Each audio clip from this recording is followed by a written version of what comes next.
Welcome to The Sleepy Historian. Tonight we are going to talk about Hercules, the strongest hero of ancient myth, whose story begins not with triumph, but with trouble, long before his name was ever spoken across the world. To understand Hercules, we must first understand the world into which he was born. It was a world where the line between earth and heaven was thin as morning mist, where gods walked among mortals and left their fingerprints on the lives of men. The ancient Greeks lived beneath a sky that watched them, a sky populated by divine beings whose moods shifted like weather, whose loves and rivalries shaped the fate of kingdoms. At the summit of creation sat Mount Olympus, that great peak whose heights vanished into cloud and myth. There, in halls of eternal light, dwelled the gods. Zeus reigned as king, wielder of thunder, lord of sky and storm. His authority was absolute, yet his nature was complex, filled with contradictions that would echo through the generations. He was father and ruler, protector and philanderer, a god whose power was matched only by his appetites. Beside him sat Hera, queen of the heavens, goddess of marriage and family. She was dignity itself, crowned and regal, keeper of sacred bonds and ancient rites. Yet her marriage to Zeus was troubled by his countless infidelities, and her heart had grown sharp with the pain of betrayal. Each time Zeus turned his attention to a mortal woman, Hera's jealousy blazed like cold fire. She could not punish her husband, so she turned her wrath upon his lovers and their children, pursuing them with a persistence that would span years, decades, entire lifetimes. The world below Olympus was one of city-states and kingdoms, each with its own stories and dynasties. Bronze Age Greece was a patchwork of settlements clinging to hillsides and coastal plains, places where shepherds watched their flocks and farmers coaxed grain from rocky soil. The people lived close to the earth, their lives measured by seasons and harvests, by the rising and setting of familiar constellations. They honored the gods with sacrifices and festivals, seeking favor, hoping to avoid divine anger. Among mortals, there were some whose blood carried traces of divinity. These were the heroes, men and women born from the union of gods and humans, bearing within them something greater than ordinary flesh. They were stronger, braver, more beautiful than common folk. Their deeds became songs, their names remembered long after their bones had turned to dust. Yet they were not truly immortal. They aged and bled and died like any mortal, caught between two worlds, belonging fully to neither. This was the world in the age of heroes, a time when the possible and impossible walked side by side. It was an age of great deeds and terrible curses, of quests that spanned the known world and monsters that haunted the wild places beyond civilization's fragile borders. In this age, prophecies mattered. Oracles spoke with the voices of gods, and their words, however cryptic, always came true in the end. Fate was real and inescapable, a thread woven by powers older than Zeus himself.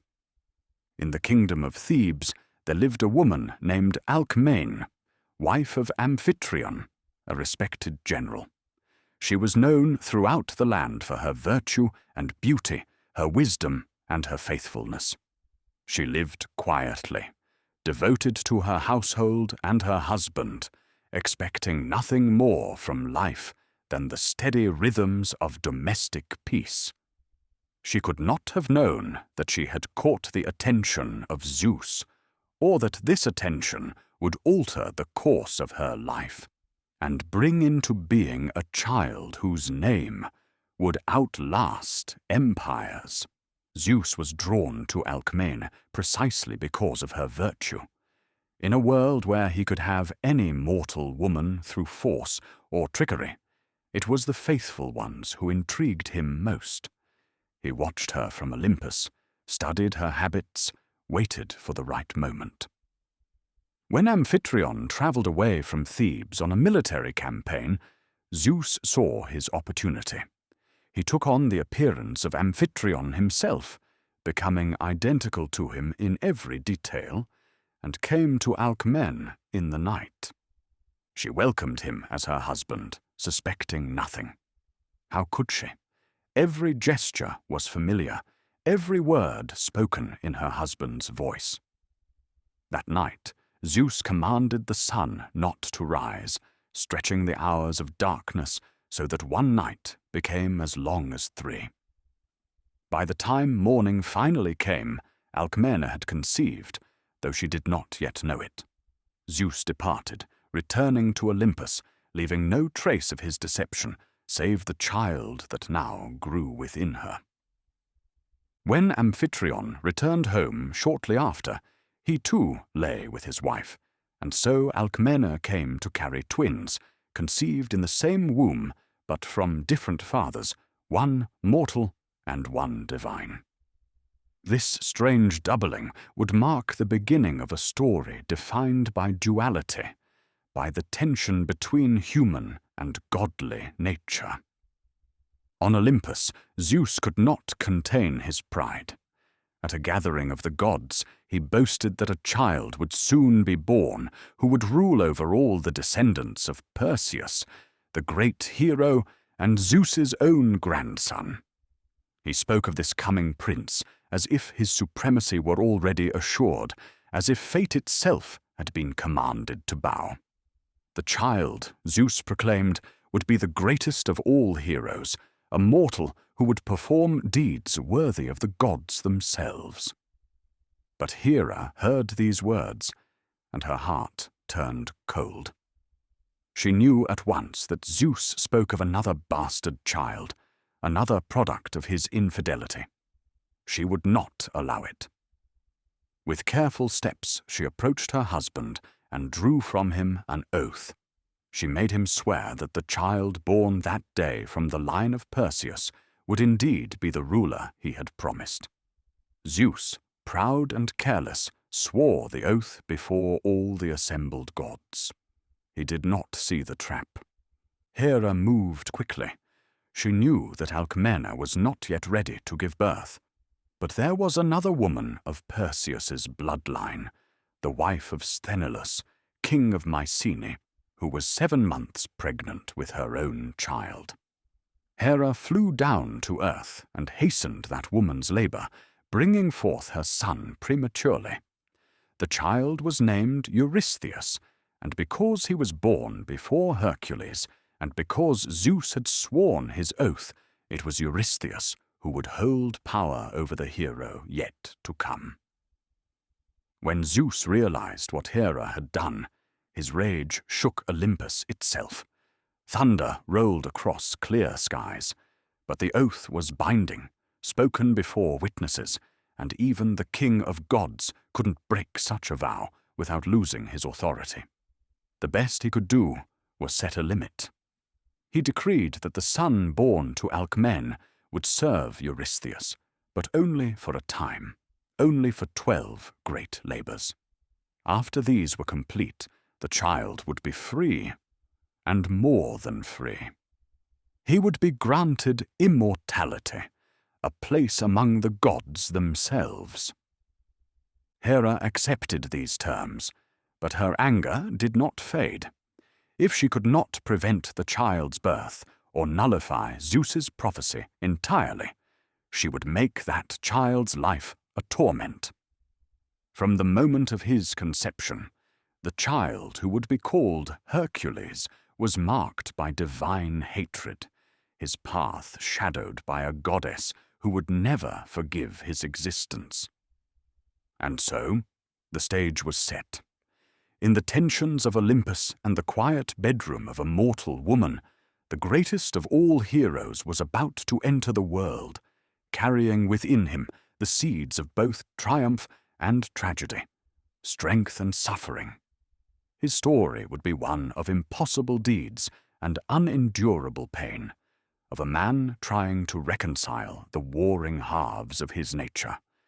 It would be a story told and retold for thousands of years, long after the cities of his birth had crumbled into earth, long after the last temple to Hera had fallen silent. The world waited, unaware of what was coming. In Thebes, Alcmene felt the first stirrings of labor, not knowing she carried in her womb the child who would descend into the underworld and return, who would hold up the sky itself, who would become not just a man or even a hero, but a symbol, a constellation, a name that would never die. The night Hercules was born, there were signs. Shepherds in the hills around Thebes looked up to see strange lights moving across the sky, not quite stars, and not quite something nameable. Dogs howled in the streets. An old olive tree in the courtyard of Alcmene's house, which had stood barren for years, suddenly burst into bloom, though it was not the season. Those who witnessed these omens felt an obscure unease, as if the natural order had shifted slightly, making room for something unprecedented. Alcmene's labor was long and difficult, far more painful than it should have been. What she did not know, what she couldn't have known, was that high on Olympus, Hera had dispatched Eileithyia, the goddess of childbirth, to prevent the delivery. Eileithyia sat outside Alcmene's chamber with her legs crossed and her hands knotted together, and while she maintained this posture, no child could be born. For 7 days and 7 nights, Alcmene suffered, her body trying to expel the child while divine power held him within. Finally, one of Alcmene's servants, a clever woman named Galantis, understood that something supernatural was at work. She could not see the goddess, but she sensed the wrongness of the prolonged labor.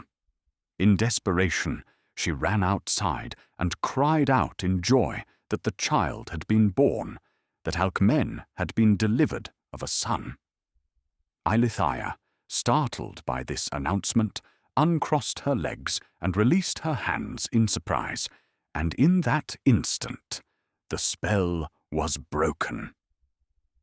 Hercules came into the world with a cry that rattled the shutters. For her trick, Galantis was transformed into a weasel, doomed to give birth through her mouth as punishment for lying with hers. But the deed was done. The child was born, and the servants who cleaned and swaddled him found themselves handling an infant of remarkable size and vigor. His grip was strong enough to leave marks on their fingers.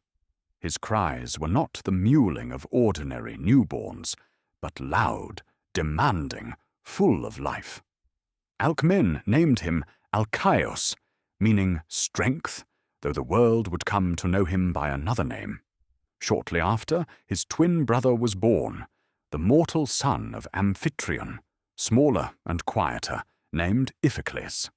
The 2 boys would grow up side by side, one human, one something more, bound by brotherhood, yet separated by an unbridgeable gulf. In the first months of his life, Hercules seemed like any child, if unusually robust. He nursed with fierce hunger. He grew quickly, his limbs thickening, his features taking on definition. Alcmene loved both her sons equally, but she could not help noticing the differences. Where Iphicles cried when uncomfortable, Hercules merely grew quiet and watchful. Where Iphicles needed constant care, Hercules seemed almost self-sufficient, as if some instinct guided him. Amphitryon accepted the child as his own, though he must have had his suspicions. In those days, it was not uncommon for the gods to father children on mortal women, and a man of wisdom learned not to ask too many questions. The child was here. He was strong and healthy, and he bore Amphitryon's name. That would have to be enough. But Hera's hatred had not dimmed. If she could not prevent the child's birth, she would end his life while he was still vulnerable, before he could grow into the hero Zeus had promised. One night, when Hercules was 8 months old, and both boys lay sleeping in their bronze shield, which served as their cradle, Hera sent 2 enormous serpents into the nursery. The snakes slithered silently through the dark house, their scales whispering against stone floors. They were creatures of supernatural size and malevolence, their venom potent enough to kill a grown man in moments. They coiled up the side of the shield and hung their heads over the sleeping infants, forked tongues tasting the air, preparing to strike. Iphicles woke first and began to scream. His cries woke the household. Alcmena and Amphitryon rushed toward the nursery, Amphitryon carrying a sword, both parents fearing what they would find. But when they burst into the room and brought torches to illuminate the darkness, they found a sight that would become legend. Hercules was sitting up in the shield, wide awake and calm.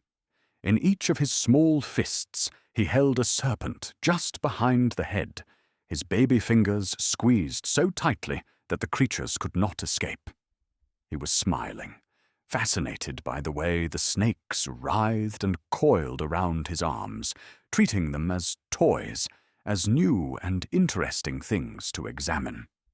As his parents watched in shock, the infant squeezed harder, and the serpents went limp, strangled by hands that should not have possessed such strength. Amphitryon took the dead snakes from his son and held them up to the torchlight. They were huge, each as thick as a man's arm, their fangs visible even in death. There could be no doubt now about the child's nature. He was no ordinary boy. Some divine power flowed in his veins, some gift or curse that set him apart. The next morning, Amphitryon sought the advice of the blind prophet Tiresias, the most respected seer in Thebes. Tiresias came to the house and asked to see the child. For a long time, the old prophet stood in silence, his sightless eyes turned toward the infant Hercules, as if seeing things invisible to others. When he finally spoke, his voice was heavy with knowledge. He told Amphitryon that the boy was favored by Zeus and hated by Hera, caught in the crossfire of divine conflict. He prophesied that Hercules would face great trials, that his life would be defined by labors and sorrows unlike any mortal had ever known. But he also prophesied glory.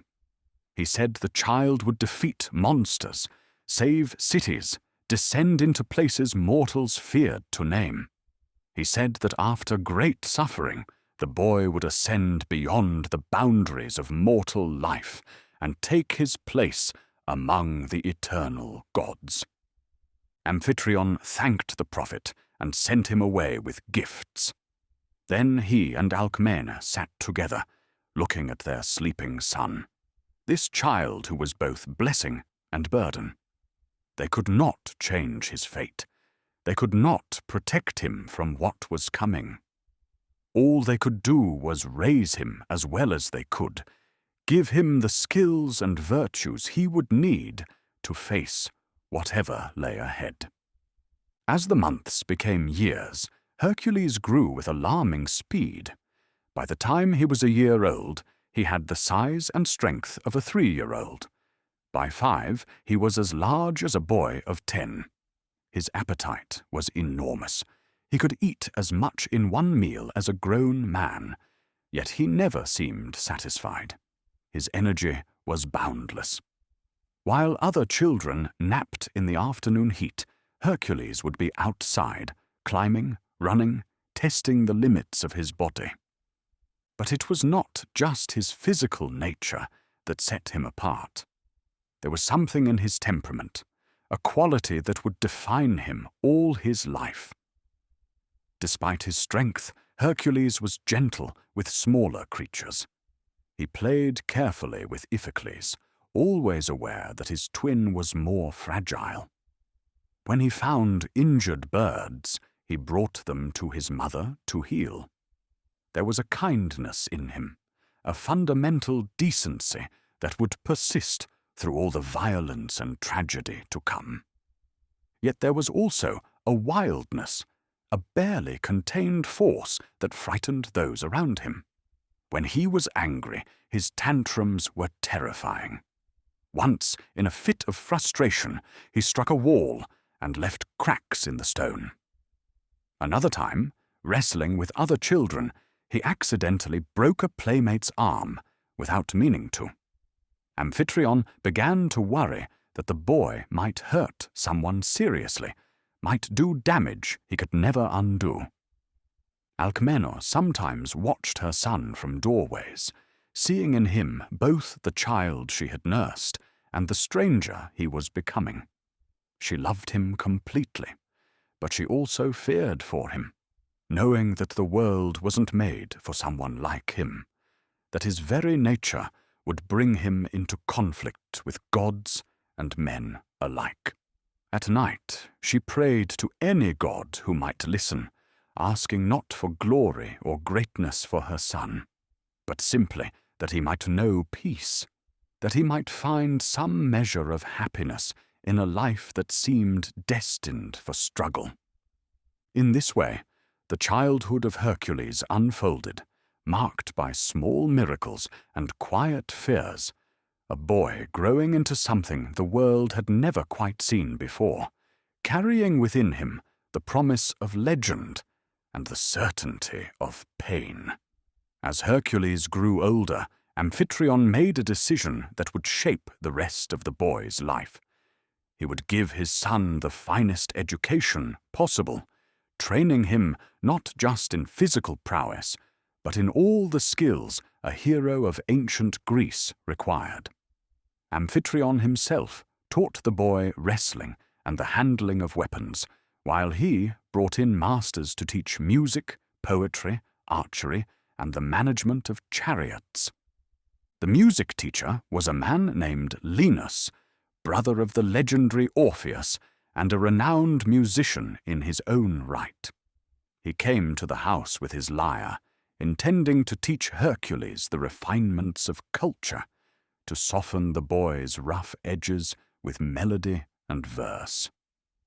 Linus was a patient man, accustomed to teaching the sons of nobility, but he had never encountered a student quite like Hercules.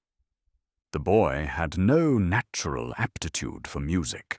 His fingers, so strong and capable with a sword, were clumsy on the lyre strings. The melodies that came naturally to other students eluded him.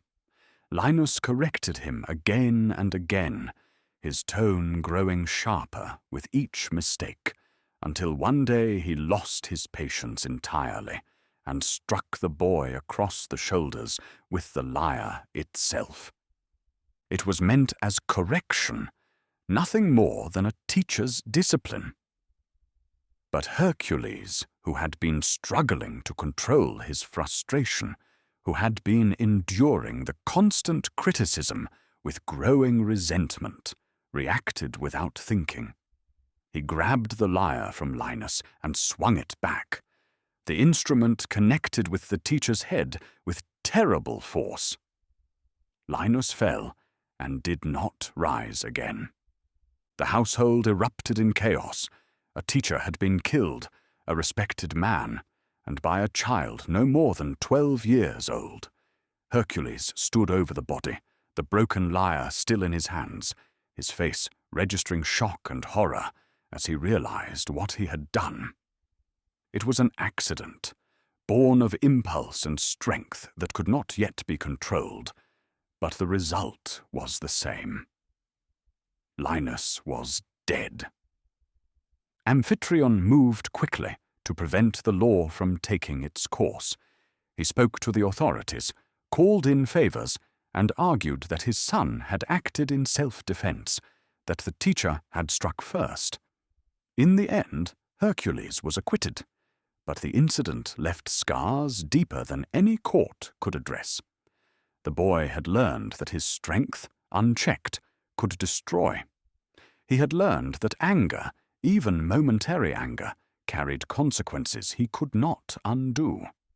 Amphitryon decided that the city was no longer safe for his son, neither for Hercules nor for those around him.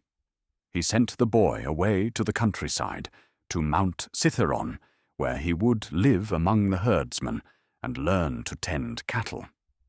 It was meant as both punishment and protection, a way to keep Hercules away from people he might harm, while allowing him to grow and mature in relative solitude. On the mountain, Hercules spent years in the company of simple men who asked nothing of him but honest work. He rose before dawn to lead the herds to pasture, spent long days under the open sky, learned to read the weather and the seasons. The work was hard and repetitive, but it suited him. There were no expectations here, no disappointed teachers or worried parents. The cattle did not care that he was different. They simply needed to be fed and protected, and this he could do.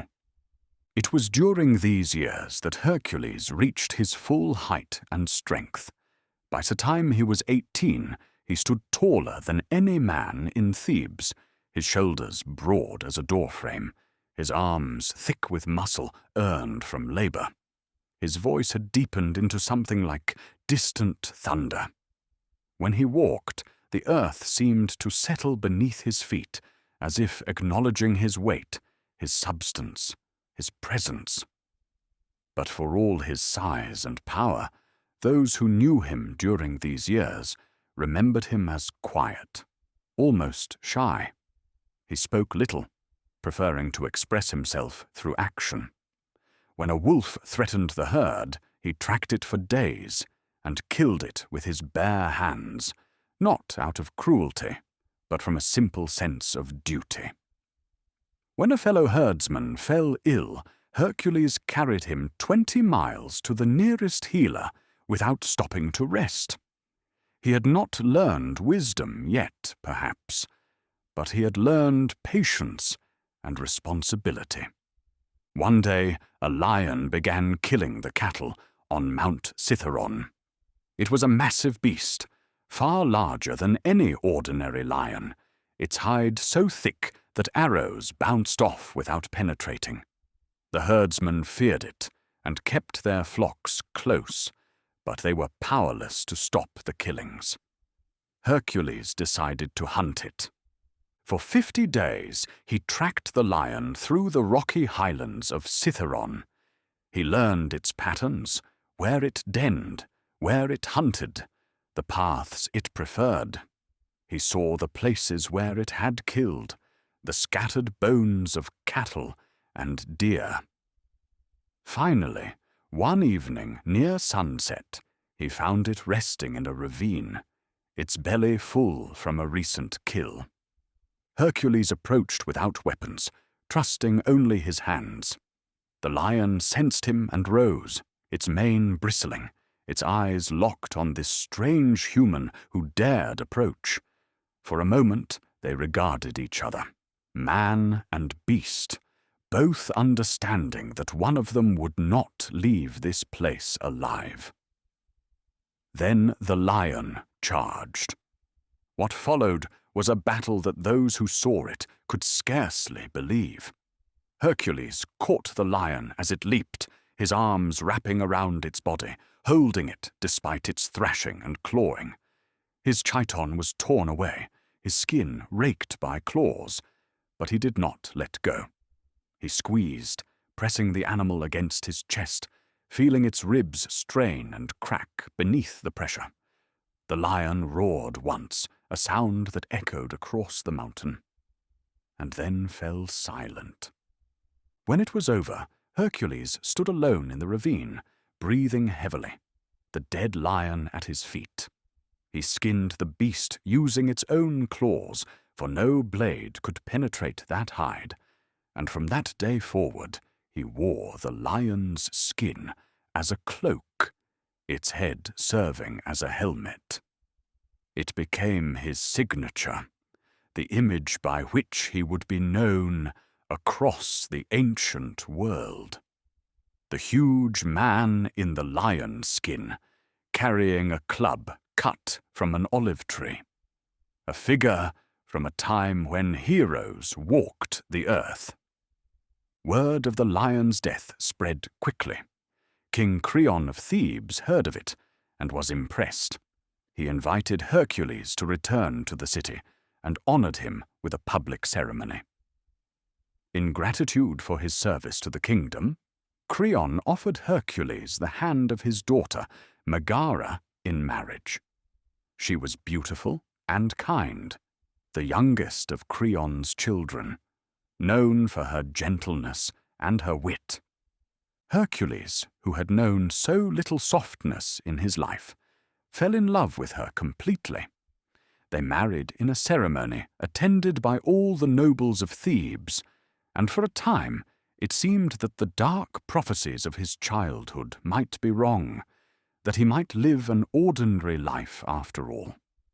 He and Megara had children, 3 sons, and Hercules proved to be a devoted father, playing with the boys despite his size, teaching them with patience, protecting them with fierce devotion. For several years he was happy. He had work, training soldiers in the techniques of combat. He had a family who loved him. He had a place in the world that felt secure.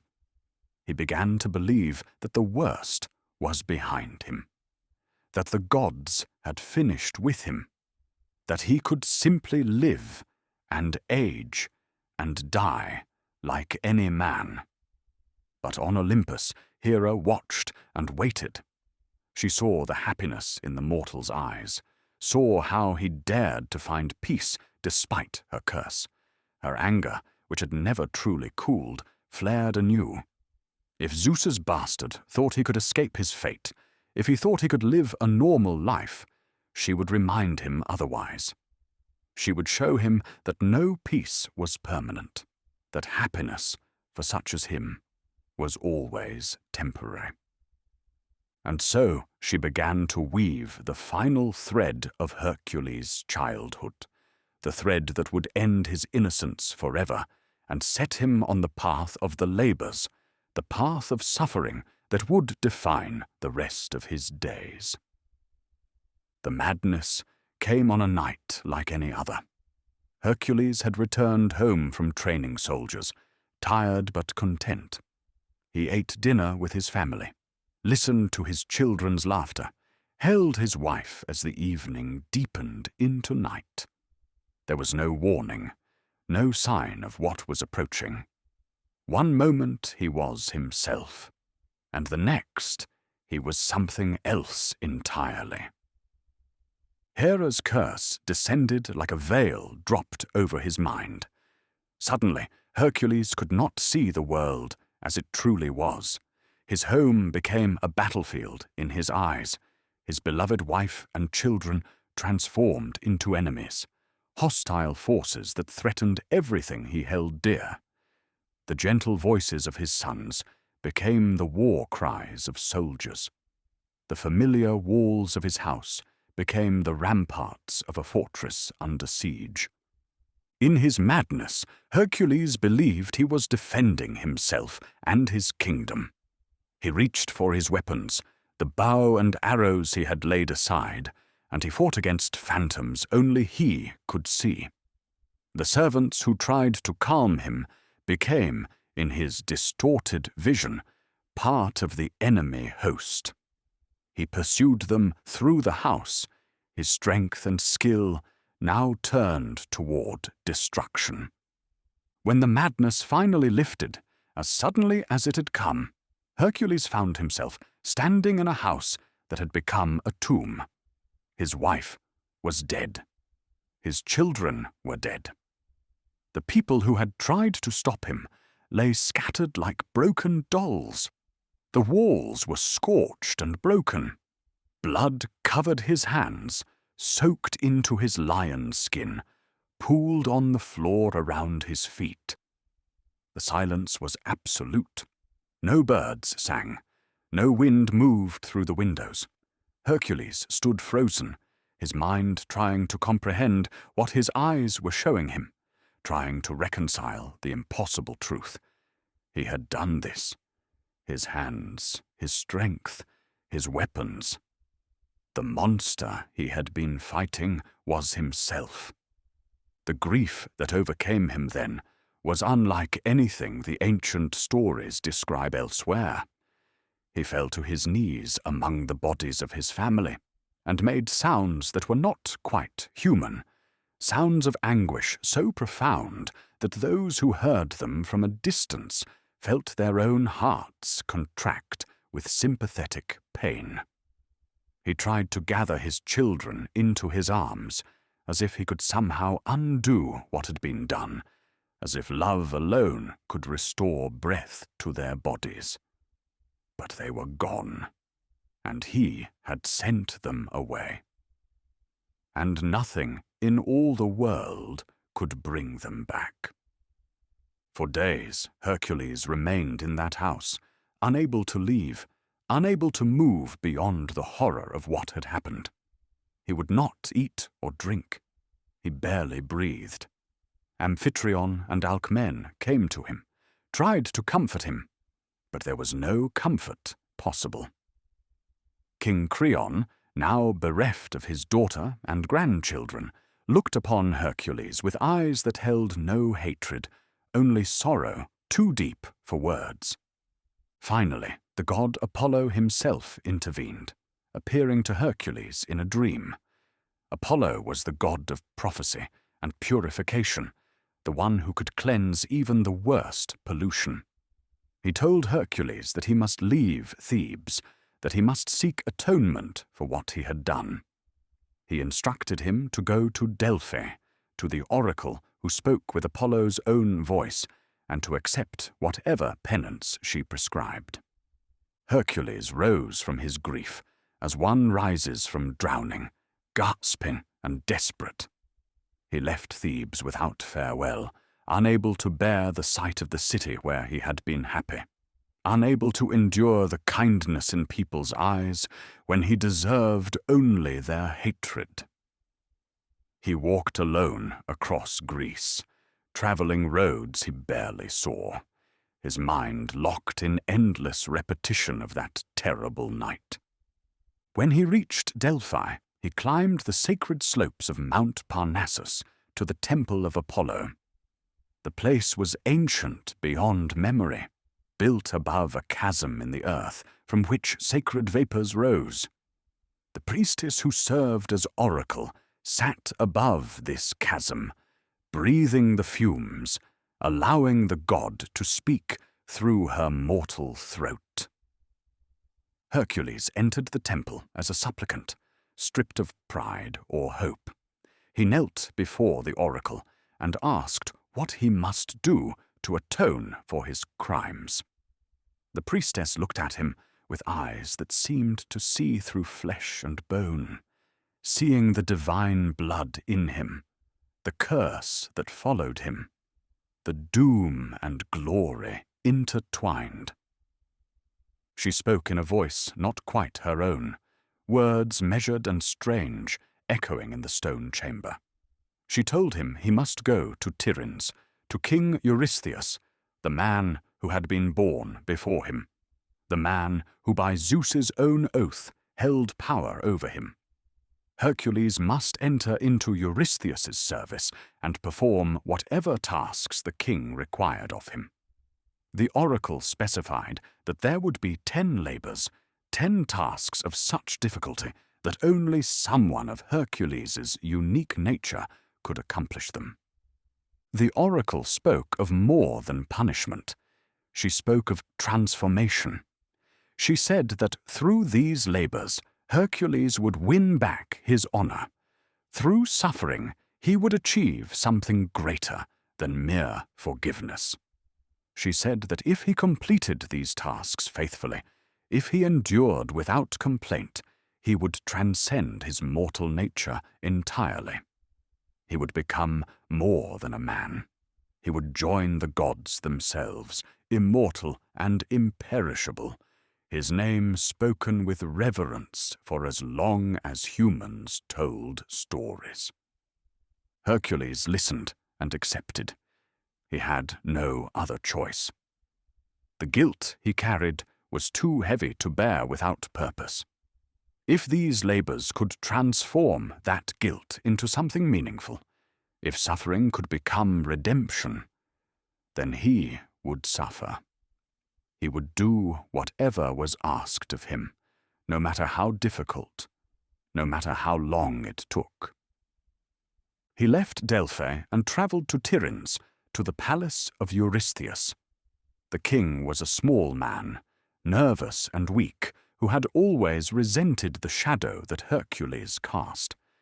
Now, suddenly, he had power over the greatest hero in Greece, the son of Zeus, the man who had killed the Cytheron lion.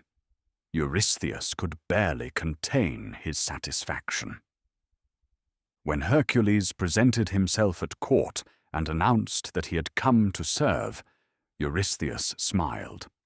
He understood that he held the leash to an incredible weapon, and he intended to use it. He would send Hercules to face impossible dangers, creatures and tasks that would surely destroy him. Either Hercules would die in the attempt, solving the problem of his existence, or he would succeed and bring glory and treasure back to Tiryns, enhancing Eurystheus's own reputation. The king consulted with his advisors, searching through old stories and half-forgotten legends for the most dangerous monsters, the most impossible challenges. He wanted tasks that would take years, that would break the spirit of even the strongest man. And so he devised the labors, each one carefully chosen to test not just Hercules' strength, but his endurance, his cleverness, his will to continue. Hercules stood before the king and agreed to everything. His voice was quiet, emptied of emotion.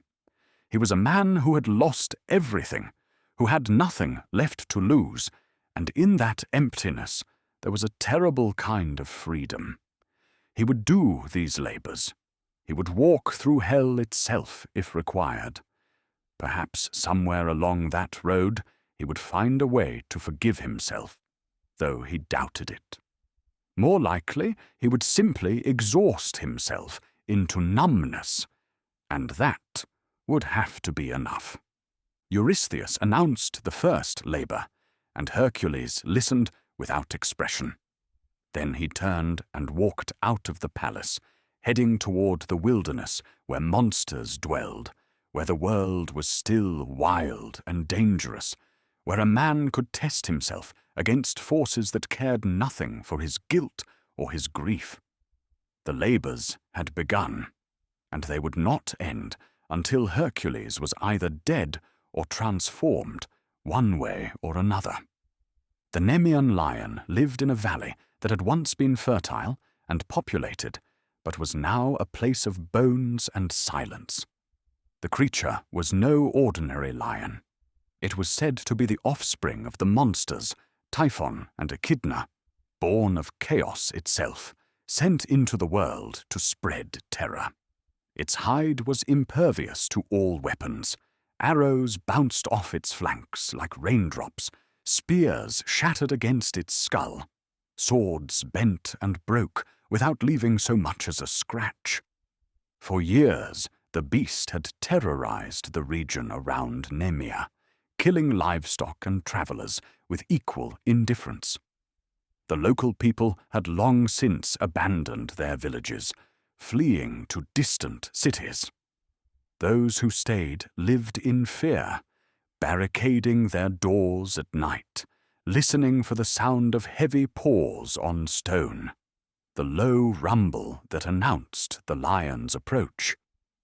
Hercules arrived in Nemea carrying only his olive wood club and wearing the skin of the Cytheron lion. He spent days tracking the beast, following trails of destruction through the empty countryside. He found its cave, a dark opening in a hillside with 2 entrances designed by the cunning animal as an escape route. He studied the cave's layout, understanding that any confrontation would have to happen on his terms, not the lion's. One morning, as the sun was rising over the empty valley, Hercules blocked one of the cave's entrances with boulders. Then he entered through the other, moving quietly despite his size, his eyes adjusting to the darkness. Deep in the cave, the Nemean Lion was sleeping, its massive sides rising and falling with each breath. Hercules approached slowly, each footstep carefully placed. When he was close enough, he raised his club and brought it down on the lion's head with all his strength. The sound of the impact echoed through the cave like thunder. The club, made from the strongest olive tree on Cytheron, split in half. The lion woke with a roar that seemed to shake the very rock. For a moment, they stared at each other in the darkness. Then the lion attacked, and Hercules found himself in a battle that would make his fight with the Cytheron lion seem like a child's game. This creature was larger, stronger, more ferocious. Its teeth were like daggers, its claws capable of tearing through stone. But Hercules had learned from his last lion. He knew that the only way to kill such a beast was to choke the life from it. He caught the lion as it leapt, wrapping his arms around its neck, locking his hands together in a grip that could not be broken. The lion thrashed and clawed, tearing deep wounds in Hercules' arms and chest. But he did not let go. They rolled across the cave floor, locked together, neither willing to release the other. The lion's roars became strangled, desperate. Its struggles grew weaker. Finally, after what seemed like hours, but might have been minutes, the Nemean Lion went limp. Hercules lay for a long time on the floor of the cave, the dead lion beneath him, his chest heaving with exhaustion. His wounds were deep and painful, though they would heal. He had proven something, though he was not sure what. That he could still fight, perhaps. That his strength remained despite everything he had lost. But there was no joy in the victory, no sense of accomplishment. It was simply done, one labor completed, and he felt nothing but a vast, echoing emptiness. When he finally rose, he skinned the Nemean lion using its own claws, the only things sharp enough to cut through that supernatural hide. The pelt was larger and more magnificent than the one he already wore, golden and thick, still radiating an aura of power even in death. He draped it over his shoulders, fashioning it into a cloak that would protect him in battles to come, the lion's head serving as a helmet, its forepaws knotted around his throat. He carried the body back to Tiryns, a journey of many days. When he reached the palace and presented the dead lion to Eurystheus, the king was so terrified by the sight of Hercules carrying this impossible monster that he hid in a large bronze jar buried in the ground, refusing to come out until Hercules had left. From that day forward, Eurystheus would not allow Hercules to enter the city. Instead, the hero had to display the evidence of his labors outside the walls, while the king viewed them from a safe distance. Eurystheus, shaken but undeterred, announced the second labor. Hercules was to kill the Lernaean Hydra, a serpentine monster that lived in the swamps near the town of Lerna. The Hydra was another child of Typhon and Echidna, a creature of pure malevolence, with multiple heads, and breath so poisonous that the air around it killed birds in flight. The swamps of Lerna were ancient and dark, a place where the water was black and still, where twisted trees grew up from shallow pools covered in scum. Mist hung perpetually over the landscape, thick and cloying, smelling of rot and old death. Local people spoke of the swamp in whispers, as if saying its name too loudly might draw the monster's attention. Hercules travelled to Lerna, accompanied by his nephew Iolaus, son of his twin brother Iphicles. Iolaus was young and brave, eager to assist his legendary uncle, hoping to prove himself worthy. Together, they made their way through the swamp, following the increasing stench of decay to the Hydra's lair, a cave near a sacred spring. The monster emerged slowly from the darkness, its many heads swaying on long serpentine necks. The ancient stories disagree on the number of heads, some saying 7, others 9, still others claiming 50 or 100. What mattered was that the Hydra was enormous, its coils filling the cave entrance, each head hissing and dripping venom that sizzled when it struck the ground. Hercules began his attack methodically, using a sword to cut off the heads one by one. But as each head fell, something terrible happened. From the stump where the head had been, 2 new heads grew, sprouting like terrible plants, hissing and snapping as soon as they emerged. The more Hercules fought, the more heads appeared, until he was facing not fewer enemies, but more, a constantly multiplying threat. He realized the futility of his approach and called out to Iolaus. Together, they devised a new strategy. Hercules would cut off each head with his sword, and immediately, before new heads could grow, Iolaus would sear the stump with a burning torch, cauterizing the wound and preventing regeneration. It was slow, dangerous work. The Hydra fought desperately, its remaining heads striking at both men, its coils trying to wrap around Hercules and crush him. To make matters worse, Hera sent an enormous crab to assist the Hydra, a creature that crawled from the swamp and began snapping at Hercules' feet, trying to distract him. Hercules crushed the crab beneath his heel without even looking down, his focus entirely on the Hydra.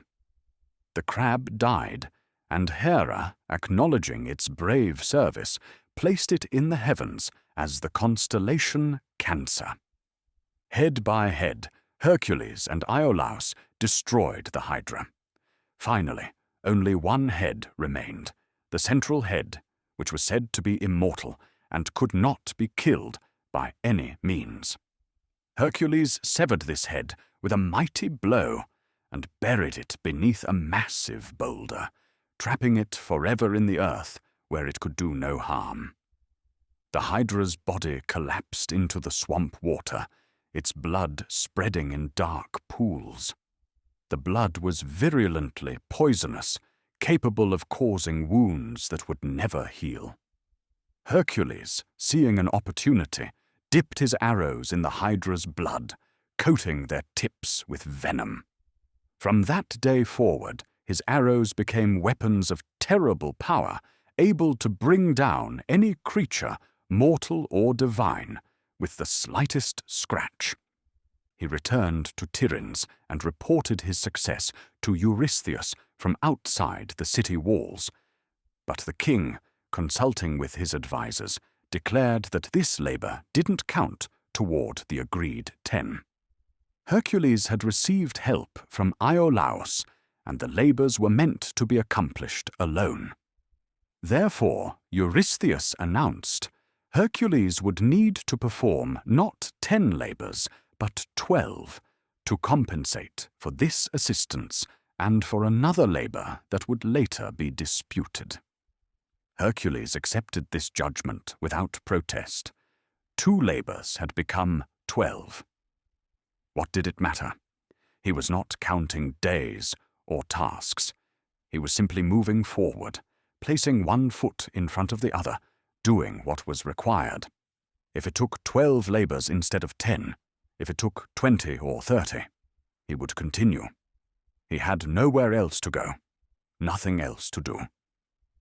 The labors were his life now, his only purpose, the only thing standing between him and the memories that haunted his dreams. The swamps of Lerna faded behind him as he walked toward whatever came next, the lion skin heavy on his shoulders, his quiver full of poisoned arrows that would kill anything they touched. He was becoming something other than human, not quite mortal, but not yet divine, caught in between, defined by the tasks he completed and the suffering he endured. 2 labors done, 10 more to go, and each one would take him further from the man he had been, deeper into the legend he was becoming. The 3rd labor sent Hercules north into the mountains of Arcadia, where the Ceryneian hind was said to roam.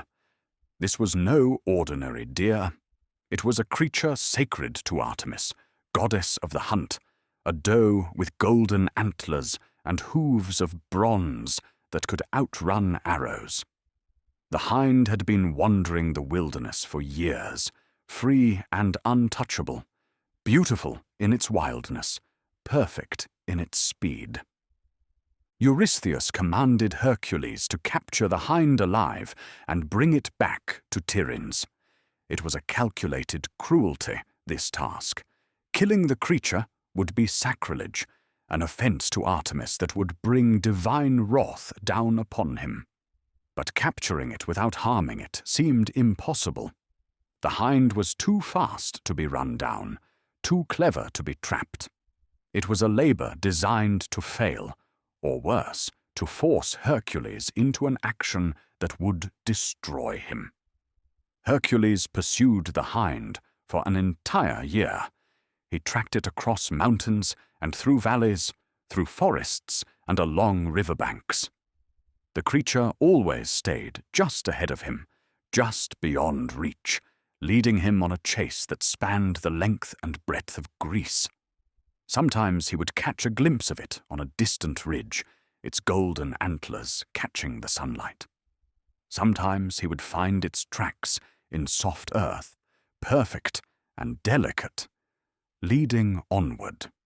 It was during this year that Hercules came to understand something about himself and about the nature of the labors he was performing.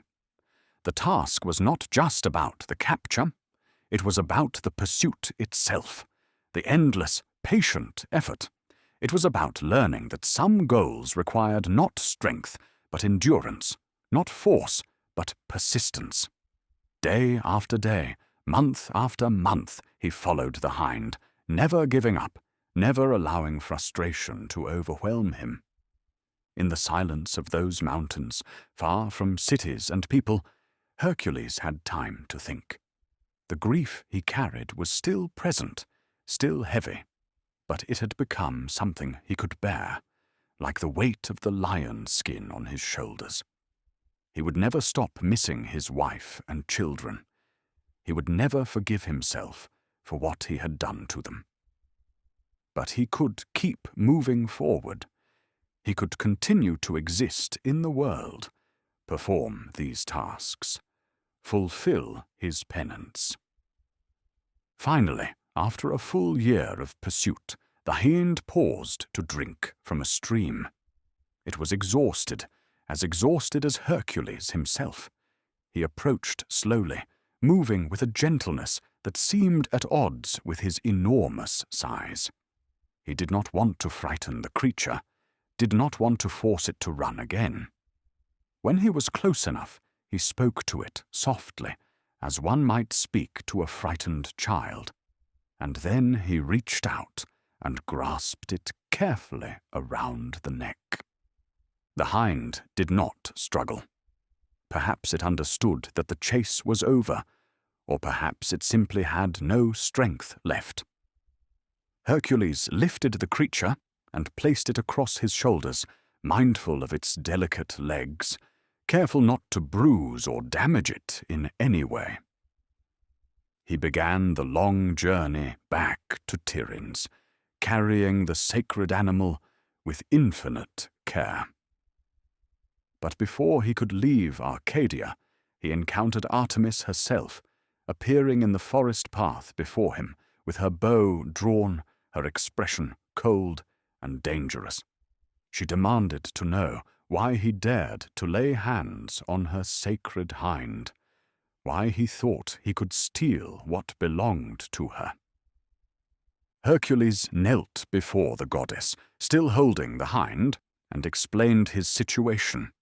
He told her of the madness Hera had sent, of the deaths he had caused, of the labors he was bound to complete as penance. He told her he meant no disrespect to her or to her creature, that he had captured the hind only because his oath required it, and that he would return it unharmed as soon as he had shown it to Eurystheus. Artemis studied him for a long moment, her divine eyes seeing more than mortal vision could reveal. She saw his guilt and his sincerity, saw the weight he carried, saw that he was not a hunter seeking glory, but a penitent seeking absolution. She lowered her bow and stepped aside, giving him permission to continue, making him swear that the hind would indeed be returned unharmed. Hercules took the hind to Tiryns and showed it to Eurystheus, who viewed it from his bronze jar, marveling at the golden antlers and bronze hooves. Then Hercules immediately released the creature, and it bounded away, disappearing into the wild lands, returning to its goddess. The third labor was complete. The fourth labor was different in nature, but similar in challenge. Hercules was commanded to capture the Erymanthian boar, a massive wild pig that lived on Mount Erymanthos and had been terrorizing the region, destroying crops and attacking travelers. Unlike the hind, this creature was not sacred, merely dangerous, but it too had to be captured alive. Hercules traveled to Erymanthos in the depths of winter, when snow covered the mountain slopes and the air was sharp and cold. He tracked the boar to its den, and then, rather than attacking it immediately, he drove it out into the open, chasing it up the mountainside into deeper and deeper snow. The boar was powerful and vicious, its tusks capable of disemboweling a man, but even its strength could not overcome the deep drifts. Eventually, exhausted and trapped in snow that came up to its belly, the creature could run no further. Hercules waded through the snow, grabbed the boar, and bound it with chains before throwing it over his shoulder. Carrying the struggling, squealing boar down the mountain was almost harder than catching it. The creature's weight was immense, its fury unending. It thrashed and tried to gore him with its tusks, but Hercules simply held on, his grip unbreakable, his determination absolute. When he finally arrived at Tiryns and dumped the bound boar at the city gates, Eurystheus was so terrified that he leapt back into his bronze jar and refused to come out for 3 days. 4 labours completed, 8 remaining. Each one took Hercules to a different corner of Greece. Each one tested a different aspect of his nature. He was learning that being a hero meant more than being strong. It meant being patient, clever, persistent, and above all, willing to endure. The monsters he faced were terrible, but they were straightforward. They had claws and teeth and could be fought. The real challenge was the loneliness, the endless traveling alone through wild places, the nights spent under stars with only his thoughts for company. People began to know his name. Stories of his deeds spread through the cities and villages of Greece. Mothers told their children about the man who had killed the Nemean Lion, who had defeated the Hydra, who had captured the sacred hind. He was becoming a legend even while he still lived, his life transforming into story before it was finished. But Hercules himself felt none of the pride that might have accompanied such fame. He was simply a man performing tasks, crossing off days, moving toward an end he could not quite envision. He slept little and spoke less.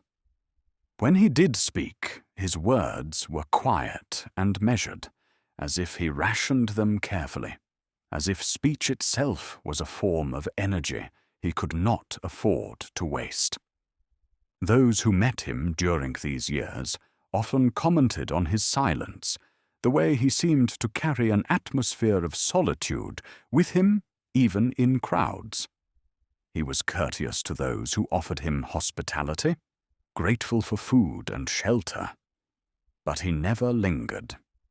He would eat, sleep, and leave at dawn, returning to the roads and the wilderness where the next labor waited. In this way, Hercules moved through the middle labors, becoming less a man and more a force, a presence that appeared, completed an impossible task, and vanished again into the wild places of the world. He was learning to be alone with himself, learning to bear the weight of his memories without being crushed by them, learning that suffering, if it couldn't be ended, could at least be endured. The 5th labor brought Hercules to Elis, to the stables of King Augeas. These stables housed 3,000 cattle, and they had not been cleaned in 30 years. The accumulation of filth was beyond imagining. The manure was piled so deep that it reached the rafters. The stench could be detected from miles away. The very ground had become saturated with waste, poisoning the soil and contaminating the nearby streams. Eurystheus commanded Hercules to clean the entire stable in a single day. It was meant as humiliation, a task that reduced the great hero to the level of a common laborer, a job that involved not glory but degradation. To scrape out 30 years of cattle dung with shovel and bucket would take not a day, but years, perhaps decades. It was impossible, and Eurystheus knew it. Hercules arrived at Elis and surveyed the stables with an expression that revealed nothing. King Augeas, unaware that this was one of Hercules's labors, offered to pay him 1/10 of his cattle if he could clean the stables in a single day. Hercules agreed to the terms, though he mentioned nothing about the labor or his service to Eurystheus. Rather than attempting the impossible task of shoveling out the filth by hand, Hercules studied the landscape around the stables. 2 rivers, the Alpheus and the Peneus, flowed nearby. He spent the morning not cleaning, but digging, creating channels and breaking through the stable walls. By midday, he had diverted both rivers so that they flowed directly through the stables. The water came rushing in with tremendous force, a torrent that swept away 30 years of accumulated waste in a matter of hours. The current carried the filth downstream, away from the stables, and out into the ocean. By the time the sun set, the stables were clean, the stone floors washed smooth, the air clear for the first time in decades. Hercules had completed the task without once bending to scrape manure with his hands. But when he returned to claim his payment, King Augeas refused. He argued that Hercules had not really cleaned the stables himself, but had merely redirected water, and that furthermore, Augeas had learned that this was one of the labors Hercules was bound to perform anyway. Therefore, no payment was owed. Hercules said nothing, but the king's treachery was noted, and years later, after the labors were complete, Hercules would return to Elis and exact a terrible revenge. When Hercules reported back to Eurystheus, the king once again refused to count the labor. He claimed that Hercules had been promised payment for the task, which meant it was not purely a labor performed in service to Eurystheus. Therefore, it could not count among the 10, now 12 labors. Hercules accepted this judgment as he had accepted all the others, without argument or complaint. The number did not matter. He would do what was required, however many tasks that proved to be. The 6th labor took him to the town of Stymphalos, where a flock of man-eating birds had taken up residence around a lake. These were no ordinary birds. They had bronze beaks and metallic feathers as sharp as knives that they could launch like arrows at anyone who approached. They nested in the trees around the lake in such numbers that their weight broke branches, and their droppings poisoned the water and the land. The people of Stymphalos lived in terror of the birds, which would descend in flocks to attack anyone who ventured near the lake. Livestock had been killed, and farmers had been found dead in their fields, their bodies punctured by the birds' deadly feathers. The sky above the lake was often dark with them, a shifting cloud of bronze and black that blotted out the sun. Hercules stood at the edge of the lake and considered the problem. He could not shoot all the birds. There were too many. He could not approach them on foot. They would attack before he got close. He needed to drive them away, to force them into the air where he could target them. But how to frighten creatures that had no natural predators, that feared nothing? The goddess Athena appeared to him then, offering assistance. She gave him a bronze rattle, a crotala, made by the divine craftsman Hephaestus. The rattle produced a noise so loud and discordant that no living thing could endure it. Athena instructed Hercules to climb a nearby mountain and shake the rattle over the lake. Hercules did as instructed. He climbed to a high point and began to shake the rattle. The sound was tremendous, echoing off the mountain slopes, reverberating across the water. The birds, startled and frightened by a noise they had never heard before, took flight in panic. They rose from the trees in enormous flocks, thousands of them darkening the sky. As they flew overhead, Hercules took up his bow and began to shoot. His arrows, still tipped with the hydra's venom, struck bird after bird. Each arrow killed its target instantly, and the birds fell like rain, splashing into the lake or tumbling onto the shore. Those he did not kill fled far away, never to return to Stymphalos. Some stories say they flew all the way to the island of Ares, where they remained, far from human habitation. When the sky was clear and the last bird had fallen or fled, Hercules descended the mountain. The people of Stymphalos emerged from their homes, hardly believing the birds were gone, that their lake and fields were free once more. They offered Hercules great honors and rich gifts, but he accepted only food for his journey and a place to sleep for one night. By dawn, he was gone, walking toward the next labor. 6 labors completed, 6 more to go. Each one seemed designed not just to test his strength, but to teach him something, to refine him like metal in a forge. The Augean stables had taught him that the most degrading tasks could be approached with cleverness rather than brute force. The Stymphalian birds had taught him that even the mightiest hero sometimes needed help, that accepting aid from the gods was not weakness, but wisdom. But the most important lesson was the one he was learning slowly, almost without realizing it. He was learning humility. The man who had once been proud of his strength, who had believed his power made him special, was being shown again and again that strength alone solved nothing.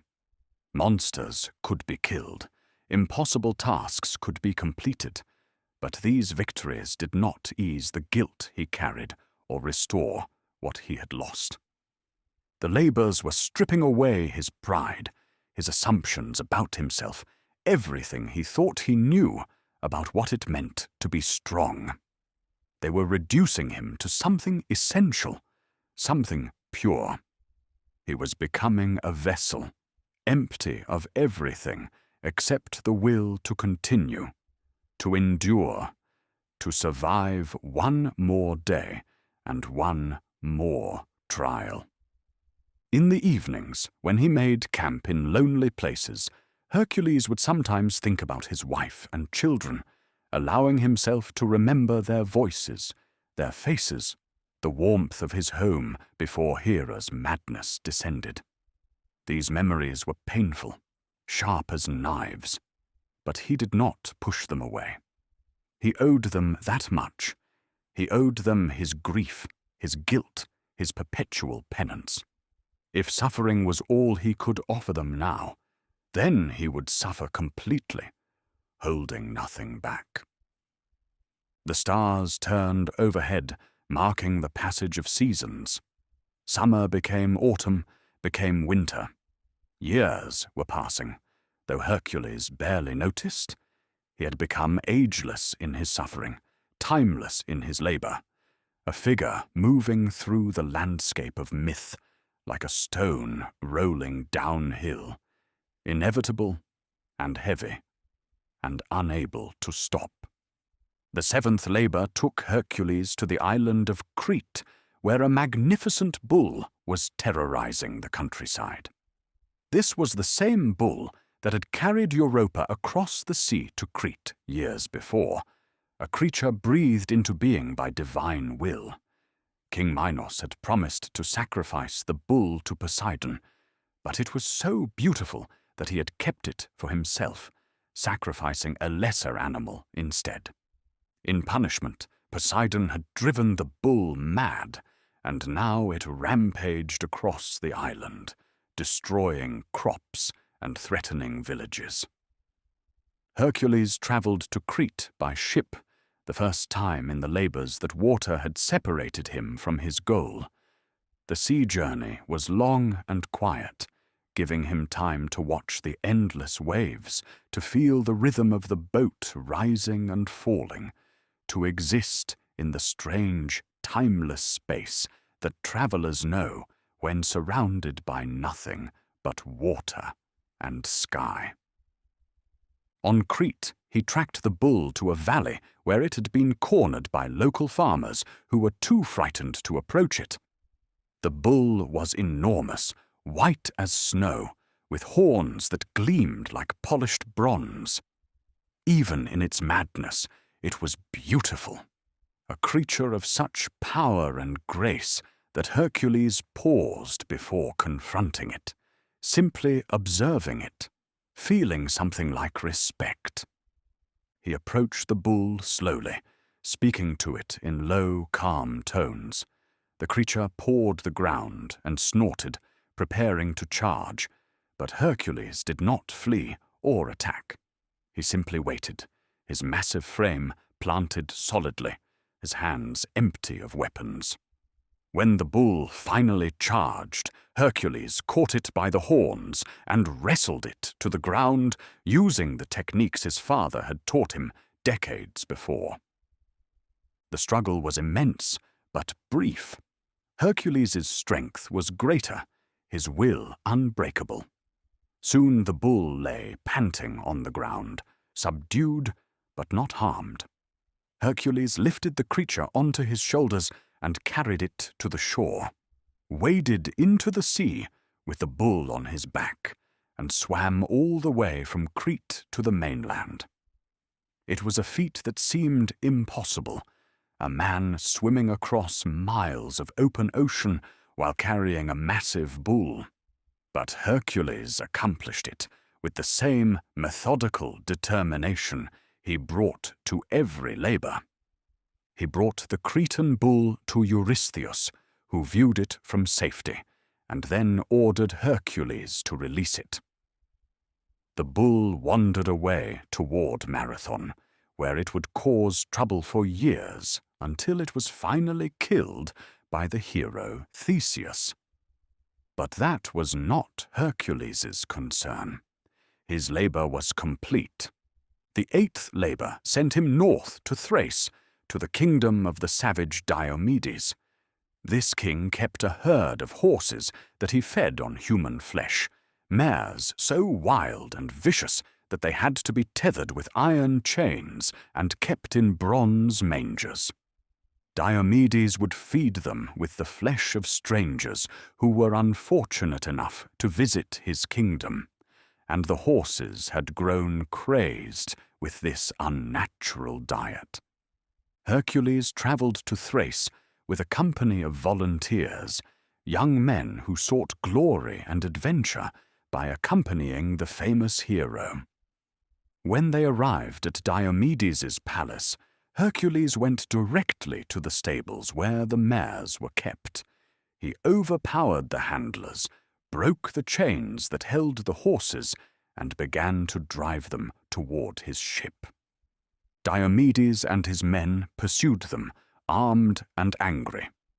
A battle ensued on the beach, Hercules and his companions fighting against the king's forces. During the fighting, Hercules entrusted the mares to one of his companions, a young man named Abderus, who was dear to him. But the horses, still wild and hungry, turned on Abderus and killed him, tearing at his flesh with their teeth, trampling him beneath their hooves. When Hercules discovered what had happened, his grief was terrible.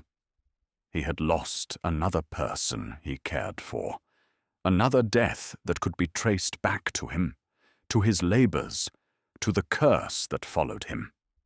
He threw himself into the battle with renewed fury and captured King Diomedes. Then, in a moment of dark justice, he fed the king to his own mares. The horses devoured their master, and afterward they became calm, their madness lifting as if the taste of Diomedes' flesh had broken whatever spell bound them. Hercules founded a city near the site of Abderus's death, naming it Abdera in his companion's honor. He organized funeral games, trying to give the young man the glory in death that he had sought in life. Then he gathered the now docile mares and brought them back to Eurystheus, who dedicated them to Hera. They eventually escaped and were said to have been killed by wild animals on Mount Olympus. 8 labors complete, 4 remaining. But the labors were becoming more complex, involving longer journeys, more suffering, touching more lives. Hercules no longer traveled alone. People sought him out, wanting to join his quests, to share in his adventures. But those who came close to him seemed to be touched by his curse. Abderus was dead. Others had been injured or killed in the various labors. Hercules began to distance himself from potential companions, not from coldness, but from a desire to protect them from the doom that seemed to follow him. He was changing, becoming harder and more isolated. The man who had once loved his family with such devotion, who had been capable of such gentleness, was building walls around his heart. It was a necessary protection, a way of surviving without being destroyed by repeated loss. But it came at a cost. He was becoming the figure people imagined when they heard his name. The lone hero who needed no one, who could face any challenge without help or comfort. The truth was different. The truth was that Hercules was lonely beyond measure, that his heart ached for connection even as he pushed people away.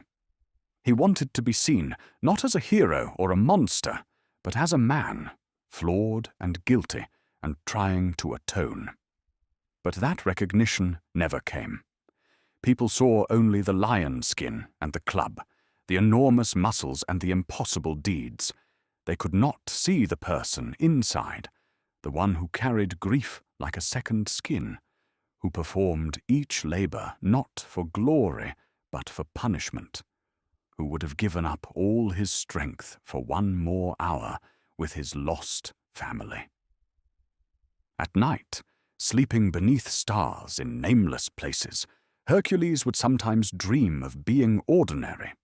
He dreamed of being weak, of being unable to lift more than any other man, of having hands that could only hold and comfort, never destroy.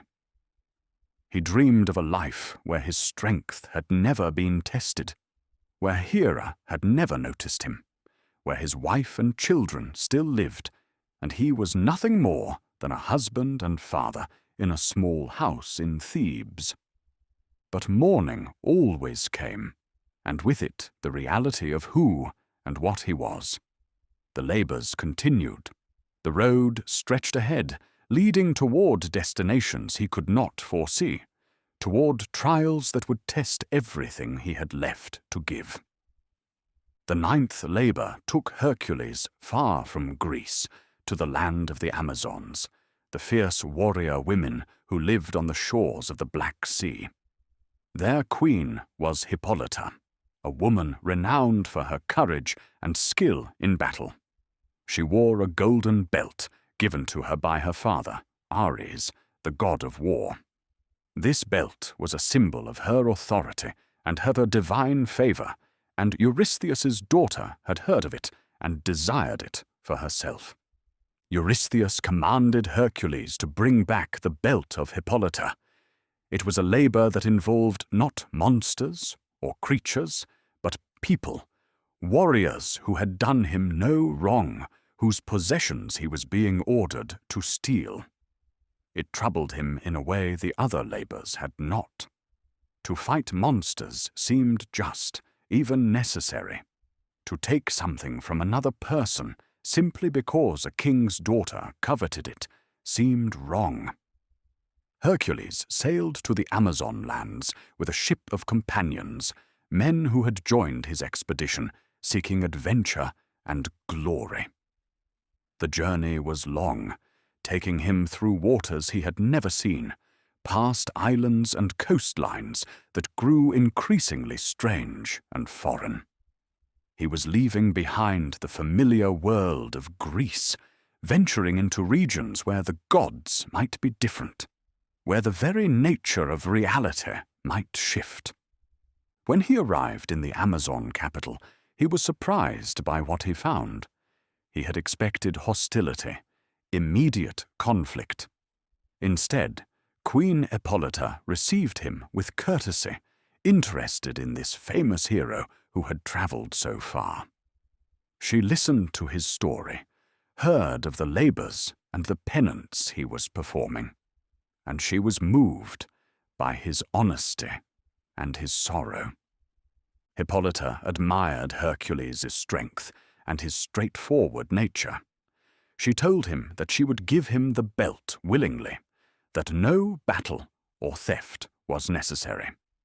She understood duty and honour, understood what it meant to serve something larger than oneself. She would help him complete his labour because she respected what he was trying to accomplish.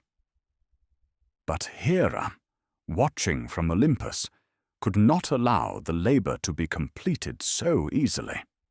She disguised herself as an Amazon warrior and spread rumours through the camp that Hercules planned to kidnap their queen, that his peaceful approach was a trick. The Amazons, fierce protectors of their leader, believed the rumours and attacked Hercules and his men. In the chaos that followed, Hercules believed he had been betrayed, that Hippolyta's offer had been a trap. In the fighting, Hippolyta was killed. Whether by Hercules' own hand in the confusion or by one of his companions, the stories differ. But the result was the same. The queen who had shown him kindness lay dead, and Hercules took the golden belt from her body. The weight of that belt was heavier than any burden he had carried before.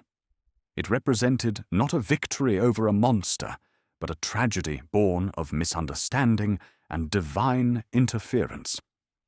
Hercules had not wanted to harm Hippolyta. He had not wanted any of this. But once again, Hera had twisted circumstances, turning what might have been peaceful into violence and death.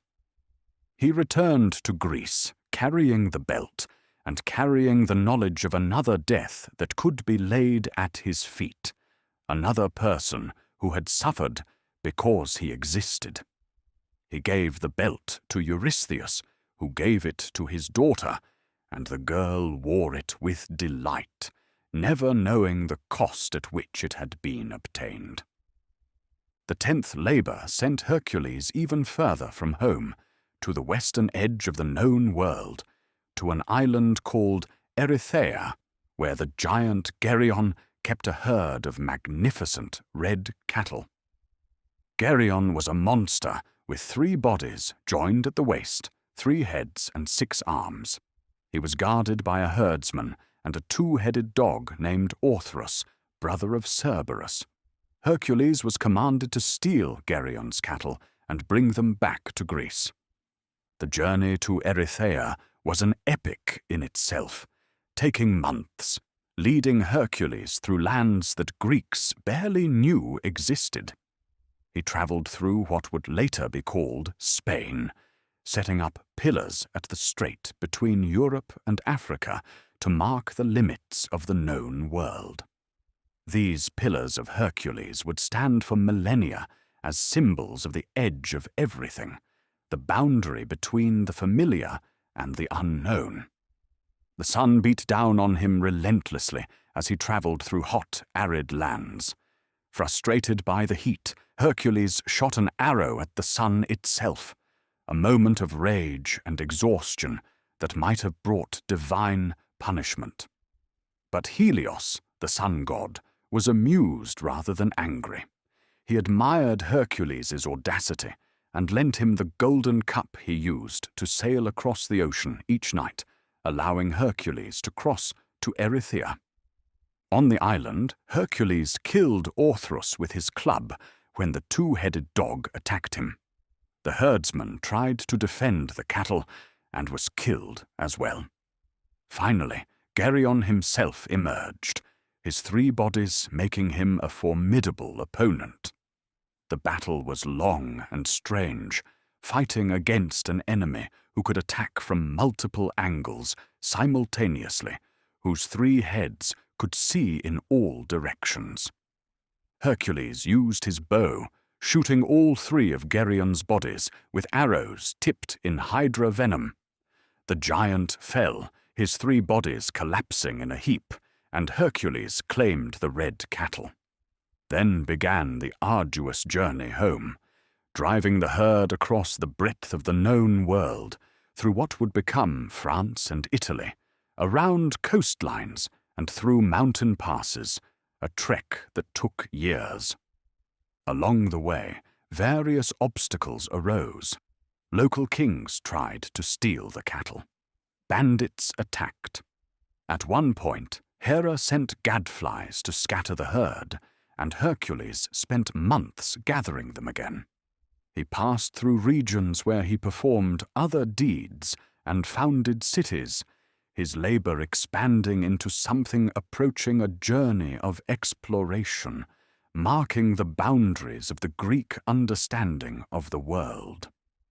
When he finally returned to Greece and presented the cattle to Eurystheus, the king sacrificed them to Hera.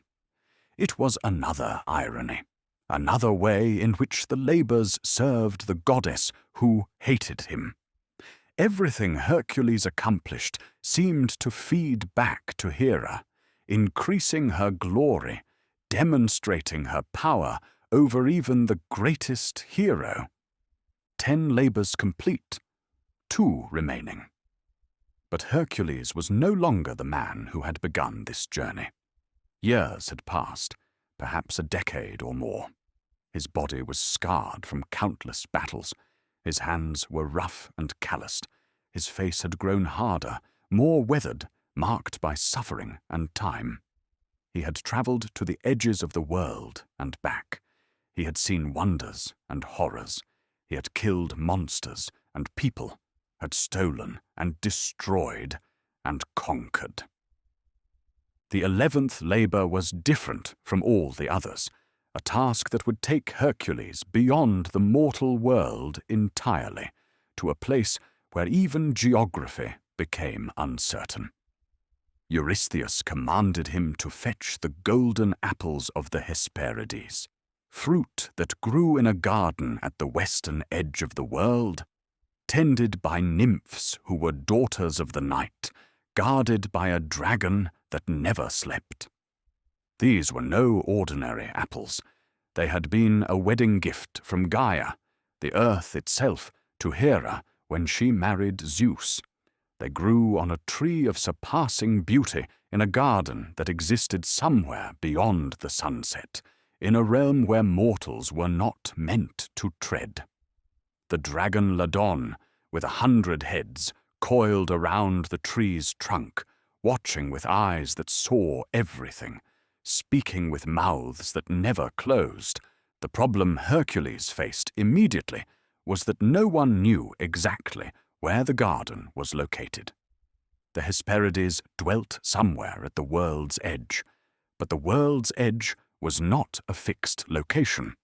It was a concept, a boundary, a place where the known dissolved into mystery.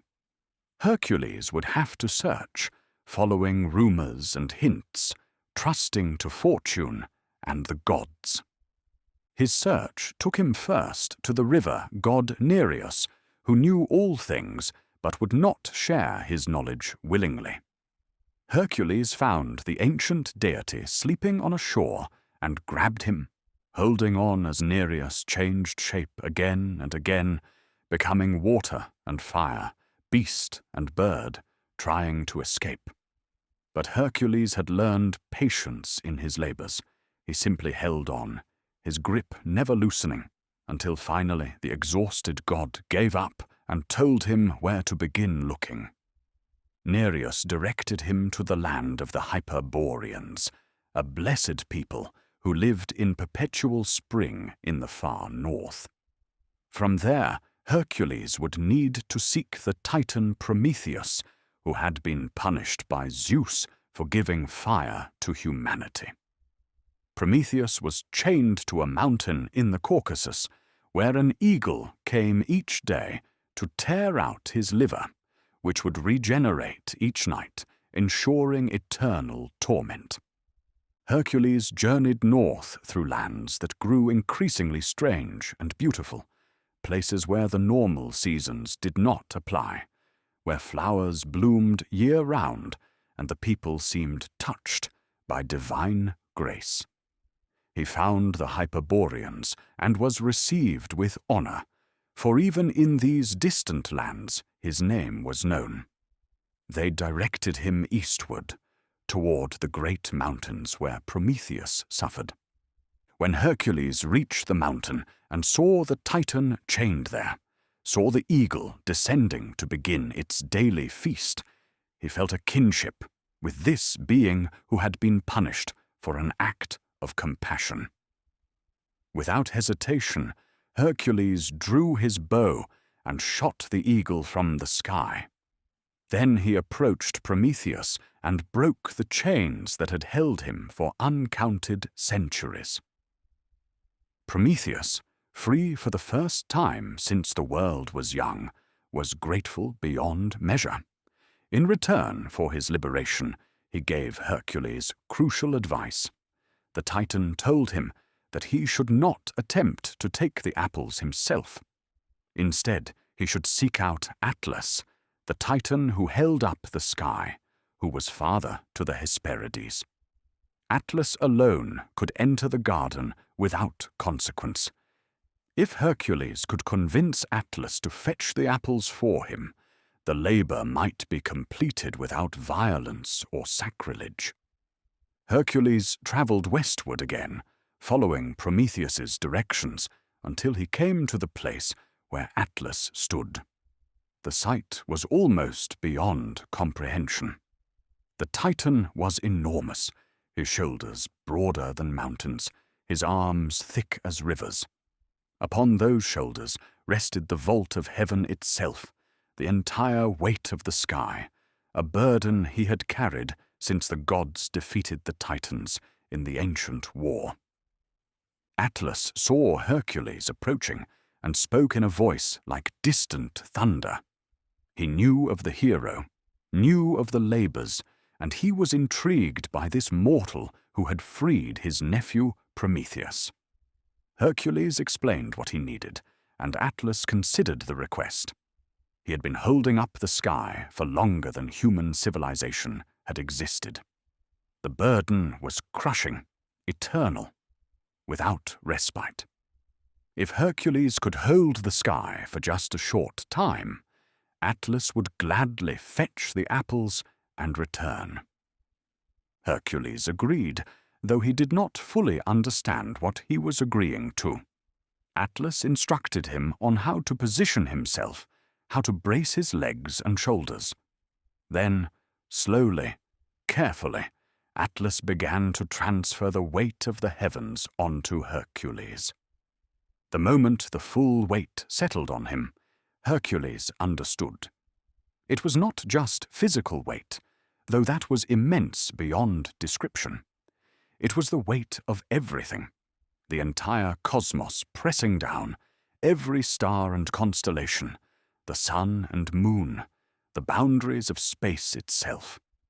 His legs nearly buckled, his spine compressed, every muscle in his body strained to the breaking point. But he held. His divine strength, the gift of Zeus that had defined his entire life, was sufficient for even this impossible burden. He stood beneath the sky, holding it up through pure will and endurance, while Atlas walked away, rolling his massive shoulders, savoring freedom for the first time in ages. Time passed strangely while Hercules held the sky. Minutes might have been hours, hours might have been days.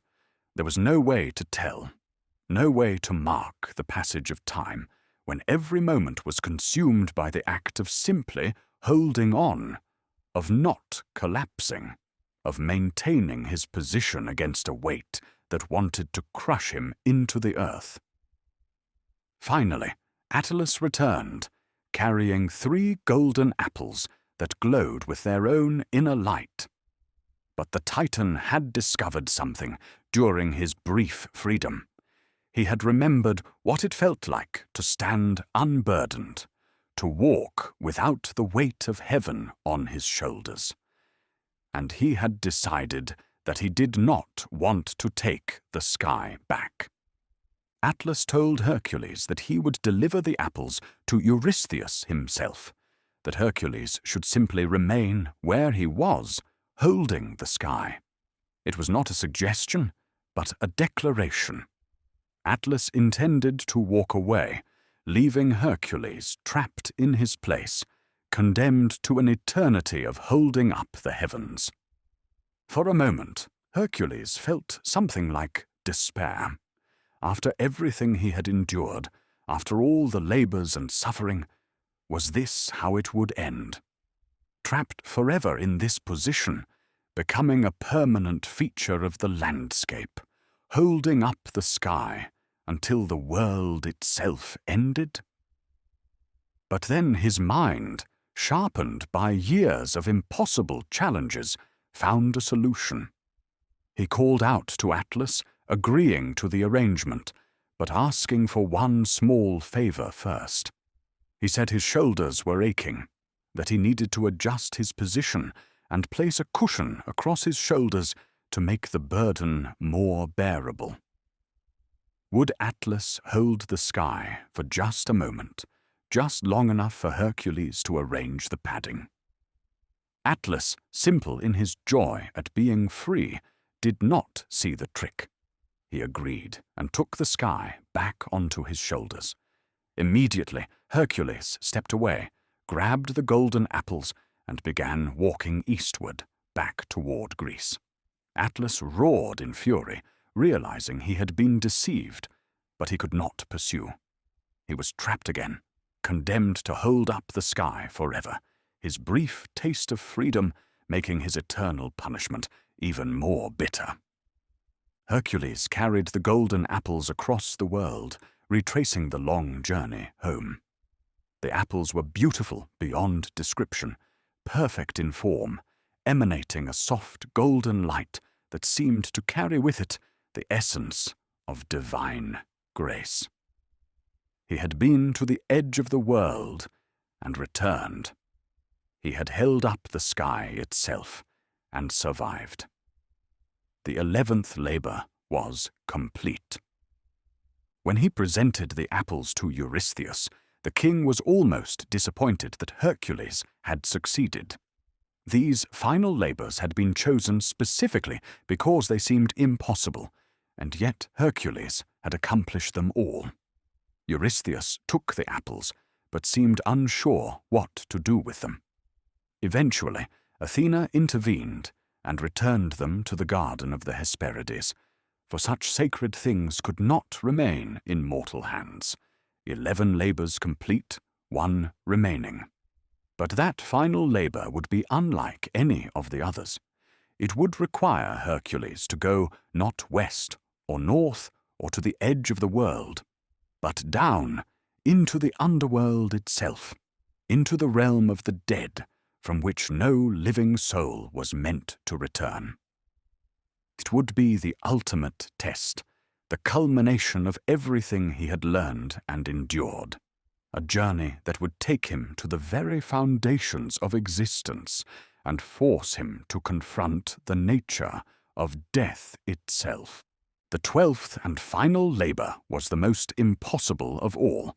Eurystheus commanded Hercules to descend into the underworld and bring back Cerberus, the 3-headed dog that guarded the gates of Hades's realm.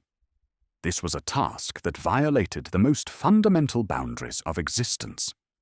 The living did not enter the kingdom of the dead. To attempt it was to challenge the natural order itself, to cross a line that even heroes were not meant to cross. Hercules prepared for the journey with unusual care. He traveled first to Eleusis, where the Eleusinian mysteries were celebrated, ancient rites that concerned death and rebirth, that taught initiates how to navigate the underworld. He underwent the purification rituals, learning the proper prayers and offerings, The words that would allow a living man to pass through realms meant only for shades and shadows. Then he travelled to the southern tip of Greece, to Cape Tanarum, where a cave descended into the earth. This was one of the entrances to the underworld, a passage that led down through layers of rock and darkness to the river Styx and the lands beyond. Hercules entered the cave alone, leaving behind the sunlight and the world of the living, beginning a descent that felt like moving backward through time, through memory, toward something primal and final. The passage was long and dark, lit only by a pale phosphorescence that seemed to come from the walls themselves. The air grew cold, then colder still, until his breath came out in white clouds. He could hear water dripping somewhere in the distance, a slow, measured sound like the heartbeat of the earth. The deeper he went, the more the world above seemed like a dream, something he might have imagined. Finally, he reached the river Styx, that black water which separated the living from the dead. Charon, the ferryman, stood in his boat, ancient and grim, his eyes like holes in the world. He refused at first to carry Hercules across, for the hero was clearly alive, his body solid and warm, out of place in this cold realm. But Hercules was not to be denied.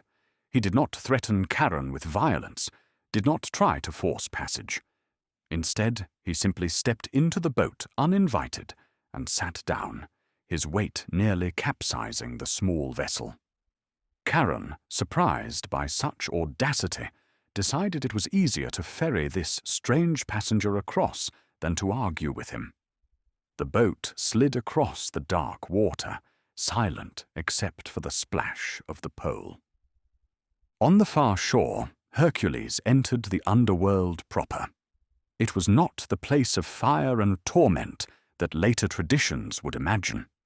It was simply grey, twilit, a colourless realm where the dead existed as faded versions of themselves, remembering life, but unable to truly experience it. Shades drifted past him, barely aware of his presence, caught in their own memories and regrets. As he walked through that vast, sad landscape, Hercules saw people he had known. He saw shades of those who had died in his labours, companions and enemies alike, all reduced to the same hollow existence. He saw the shade of Megara, his wife, and the small forms of his children beside her. They did not seem to recognize him, or perhaps they chose not to. They simply drifted past, and he let them go, knowing that nothing he could say or do would change what had happened, that the dead were beyond reach of the living. He encountered other figures from myth and legend. He saw Theseus and Pirithous, trapped in chairs of forgetfulness because they had tried to kidnap Persephone, Hades' queen. He freed Theseus, but could not free Pirithous, for that hero's crime had been too great. He saw the ghost of the Gorgon Medusa and reached for his sword before remembering she was only a shade now, powerless, nothing but memory. Finally, he came to the throne of Hades himself.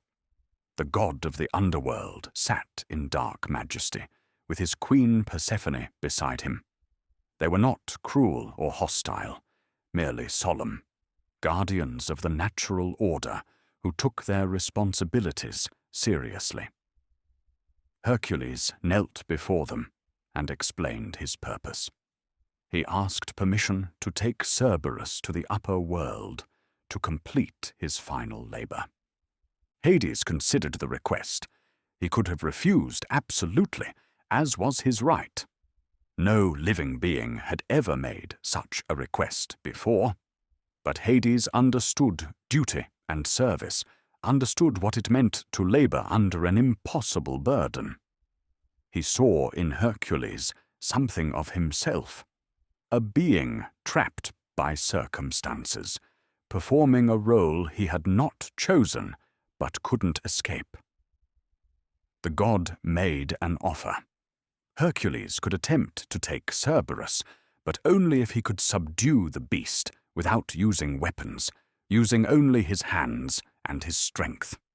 If he succeeded, he could take the dog to the surface, show it to Eurystheus, and then return it unharmed. These were the terms, not negotiable, but at least they made the labor possible. Hercules agreed and set out to find Cerberus at the gates of the underworld.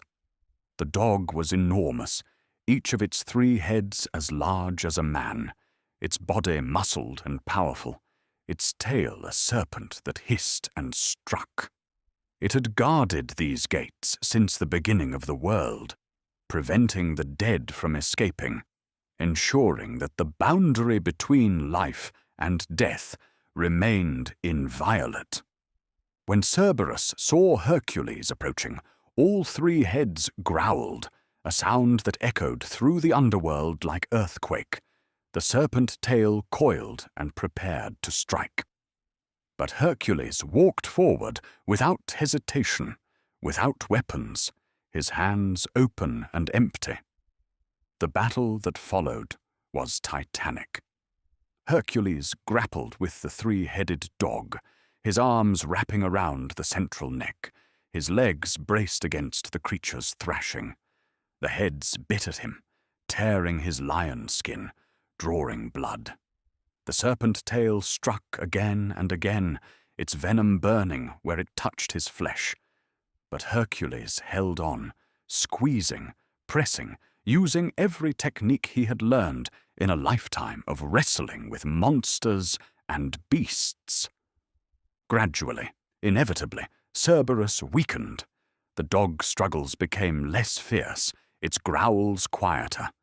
Finally, it submitted, going limp in Hercules' arms, acknowledging defeat. Hercules had dominated the guardian of death itself through sheer strength and will. He carried Cerberus up through the long passage, back toward the world of light. The journey was hard, the dog's weight immense, but he had carried heavier burdens. He thought of the sky pressing down on his shoulders, thought of all the miles he had walked, all the impossible things he had accomplished. This was just one more task, one more weight to carry. When he emerged from the cave at Taenarum, sunlight struck his face like a blessing. He had returned from the underworld, something no living mortal had done before. Cerberus whimpered in the sunlight, its eyes unused to brightness, all 3 heads turning away from the painful glare. Hercules travelled to Tiryns one final time and showed the 3-headed dog to Eurystheus. The king, viewing this ultimate proof of Hercules' success from the safety of his bronze jar, was terrified beyond measure. He begged Hercules to take the creature away, to return it to the underworld immediately. The 12 labors were complete, all obligations fulfilled. He just wanted this terrible dog gone. Hercules took Cerberus back down into the earth, returning it to its post at the gates of death. The dog seemed almost grateful to be home, to be back on the familiar darkness. Hades accepted the beast's return and acknowledged that Hercules had fulfilled their agreement. The hero was free to leave, and this time his departure was permanent. He would not return to the underworld until his own death called him there. When Hercules emerged into sunlight for the 2nd time, he stood for a long moment, simply breathing, feeling the warmth on his face, listening to birds singing in distant trees. The labors were over. After years of service, years of suffering, and impossible tasks, he was free. But freedom he discovered, was not the relief he had expected. He had defined himself by the labors for so long that without them he did not know who he was. He had no home to return to. The people he had loved were dead. The guilt he carried was undiminished. The labors had not redeemed him or eased his pain. They had simply filled his time, given him something to do besides remember. He wandered Greece for a while, unsure of his purpose. He involved himself in various adventures, helped various heroes, performed various deeds. He married again, a woman named Deianira, and tried once more to build a life, to find peace. But peace eluded him. The curse that Hera had placed on him at birth had not been lifted. If anything, it had intensified, following him into this new phase of his life. One day, a centaur named Nessus tried to assault Deianira while ferrying her across a river. Hercules shot the centaur with one of his poison arrows, and as Nessus lay dying, the creature told Deianira that his blood, mixed with the poison, would act as a love charm. If she ever feared Hercules' love was fading, she could spread this mixture on his clothing, and his devotion would be restored. Deianira, who loved her husband but knew of his wandering attention, kept the blood and poison mixture hidden away. Years later, when she heard rumors that Hercules had fallen in love with another woman, she took out the mixture and spread it on a fine robe, which she sent to her husband as a gift. When Hercules put on the robe, the poison in it activated, the same hydra venom that had tipped his arrows for so many years. It burned into his flesh, causing agony beyond description. He tried to tear off the robe, but it had fused to his skin. The more he pulled, the more his flesh came away with it. The pain was unbearable, worse than anything he had felt in all his labors, all his battles. Realizing he was dying, realizing there was no cure for hydra venom, Hercules made a decision. He would not die slowly, eaten away by poison. He would choose his own end. He ordered a funeral pyre built on Mount Oeta, a great pile of wood sufficient to burn a hero's body.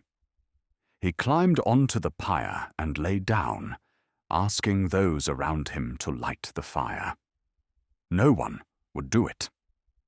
They stood weeping, unable to bring themselves to burn this man who had done so much, who had suffered so greatly. Finally, a young shepherd named Philoctetes agreed to light the fire, and in gratitude Hercules gave him his bow and poisoned arrows, weapons that would later play a crucial role in the Trojan War.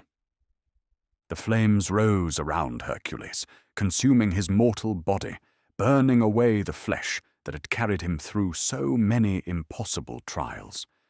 The pain of the poison was replaced by the pain of fire, and then, finally, all pain ended. The mortal part of Hercules, the part born of Alcmene, died in those flames. But the divine part, the part that was Zeus's gift, could not be destroyed by fire. As the pyre burned, a cloud descended from Olympus, carrying Hercules up to the realm of the gods. Zeus had kept his promise, made before Hercules was even born. The hero who had completed the 12 labors, who had suffered more than any mortal should suffer, was granted immortality. On Olympus, Hercules was transformed. The scars and weariness of mortality fell away from him like old clothing. He stood among the gods, no longer half divine, but fully so, immortal and imperishable, beyond the reach of pain or death.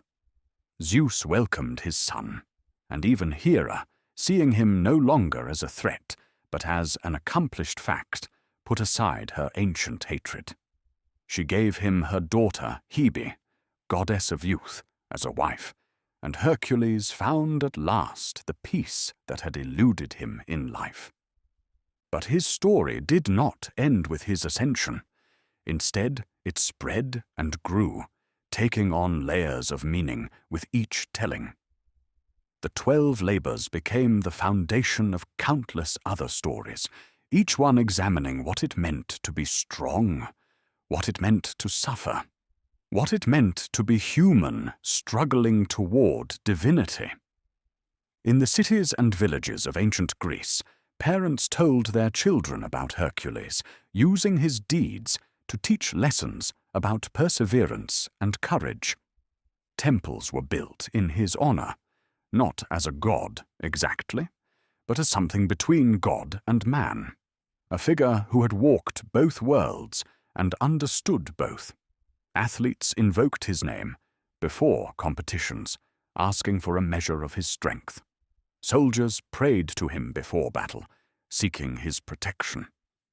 The labors themselves became a framework for understanding the world and human struggle within it. The Nemean Lion represented the untamable aspects of nature, the forces that could not be defeated by conventional means. The Hydra symbolized problems that multiplied when attacked carelessly, teaching the value of strategy over brute force. The Hind of Artemis showed that some challenges required patience rather than violence, years of quiet pursuit rather than a single dramatic confrontation. Each labor contained wisdom. Each monster stood for some aspect of existence that had to be faced and overcome. The Stymphalian birds were the small, numerous problems that could overwhelm through sheer number. The Augean stables represented tasks so degrading and impossible that they seemed designed to break the spirit, yet even these could be accomplished with cleverness and determination. Cerberus stood at the threshold of death itself, the final barrier, the ultimate challenge that every human must eventually face. But beyond the individual lessons, the story of Hercules came to mean something larger. It became a meditation on suffering and redemption, on whether terrible deeds could ever truly be atoned for, whether strength was a blessing or a curse, whether heroes were born or made through trial and pain. Hercules had committed the worst crime imaginable, killing his own wife and children. No amount of labors could undo that. No number of monsters slain could bring them back to life. Yet he had tried. He had spent years attempting the impossible, not because he believed he could earn forgiveness, but because he needed to try, because doing nothing would have been worse than any labor. In this way, his story spoke to something fundamental about the human condition. We all carry guilt, all bear burdens, all have done things we cannot undo. The question is not whether we can erase our mistakes, but whether we can continue despite them, whether we can transform suffering into something meaningful, whether we can keep moving forward even when the weight threatens to crush us. The ancient Greeks saw in Hercules not perfection, but struggle. They saw a man who was too strong for the world he inhabited, who could hold up the sky, but could not save his family, who could defeat any monster except the ones that lived in his own heart. They saw someone defined not by his victories, but by his refusal to give up, by his willingness to endure impossible trials, because the alternative, despair and surrender, was unthinkable. As centuries passed and the old gods faded, the story of Hercules persisted. The Romans adopted him, calling him by a different name, Hercules instead of Heracles, making him a symbol of strength and stoic endurance. Artists painted him, sculptors carved him, poets wrote of him. His image appeared on coins and in mosaics, in temples and public squares, always recognizable by the lion skin and the club, the simple tools of a man who needed nothing more to change the world. The constellations themselves remembered him.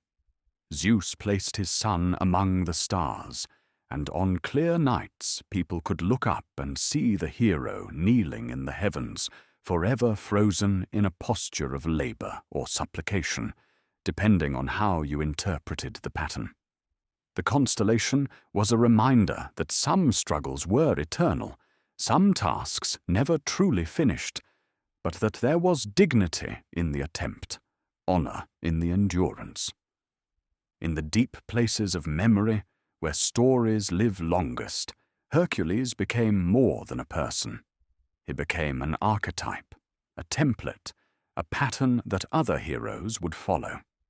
Jason seeking the golden fleece, Theseus killing the Minotaur, Perseus slaying Medusa. All these heroes walked in pathways that Hercules had first traced, facing their own impossible odds, completing their own impossible tasks. But none of them quite matched him. None carried quite the same weight of sorrow, quite the same sense of a man broken and reforged by suffering.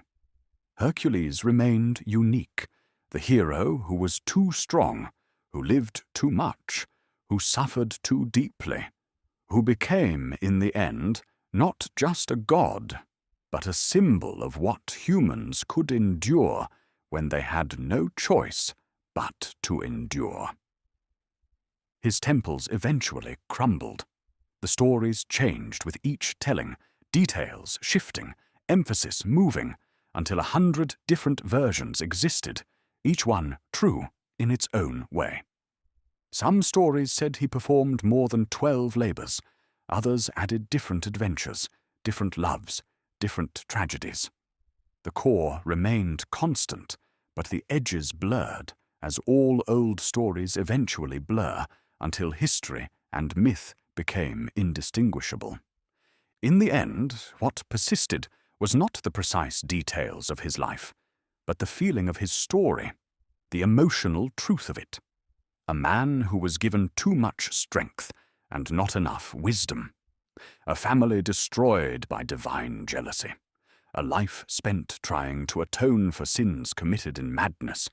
Impossible tasks completed not for glory, but for survival. Suffering transformed, slowly and painfully, into something approaching redemption. And then peace, finally, at the very end. Peace in death and transformation. Peace in the distance of Olympus. Peace in becoming something other than human, in leaving behind the flesh that had carried so much pain. Peace in the stars, in the stories, in the memory of what it meant to be strong enough to hold up the sky, but wise enough to know when to put it down.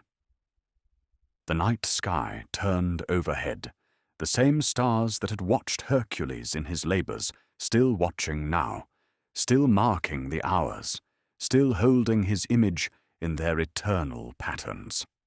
Below, in the world of mortals, people looked up and told his story one more time, passing it to the next generation, ensuring that as long as humans existed, as long as suffering existed, the tale of Hercules would endure. Not because his life was happy, but because it was honest. Not because his strength made everything possible, but because even strength had limits, and even heroes could break and still continue. Not because the labors solved anything, but because attempting the impossible was better than accepting defeat. Not because he was perfect, but because he was flawed and broken, and yet still walked forward, still carried his burdens, still tried. In the quiet dark of night, in the space between waking and sleeping, the story of Hercules whispered its final lesson. That life is hard, that suffering is real, that guilt weighs heavy and cannot simply be discarded. But also that we can bear more than we think, endure more than seems possible. Transform pain into purpose if we only keep moving forward. And in that lesson, in that simple truth, Hercules found his immortality. Not in the halls of Olympus or the patterns of stars, but in the hearts of everyone who heard his story and recognized something of themselves in it. Everyone who had ever felt too weak for the challenges they faced. Everyone who had ever made mistakes they could not undo. Everyone who wondered if they could survive one more day, one more trial, one more impossible task. To all of them, Hercules was not a distant god or impossible hero, but a companion, someone who understood, someone who had walked the same hard roads and survived them, someone whose story said, quietly but firmly, that survival was possible, that morning would come again, that even the heaviest weight could be carried if you did not put it down. The story ends where it began, in the tension between mortal and divine, in the space where legends are born from suffering, where meaning emerges from pain.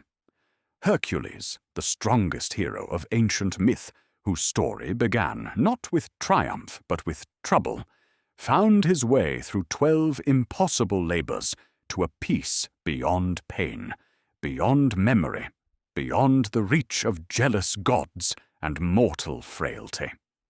And there, in that final peace, he rests still, eternal and imperishable, his labors complete, his name never forgotten, his story forever told beneath the stars he became, a constellation of endurance, a map of suffering transformed, a guide for anyone who needs to believe that even impossible journeys can be completed, one step at a time, one labor at a time, until the very end.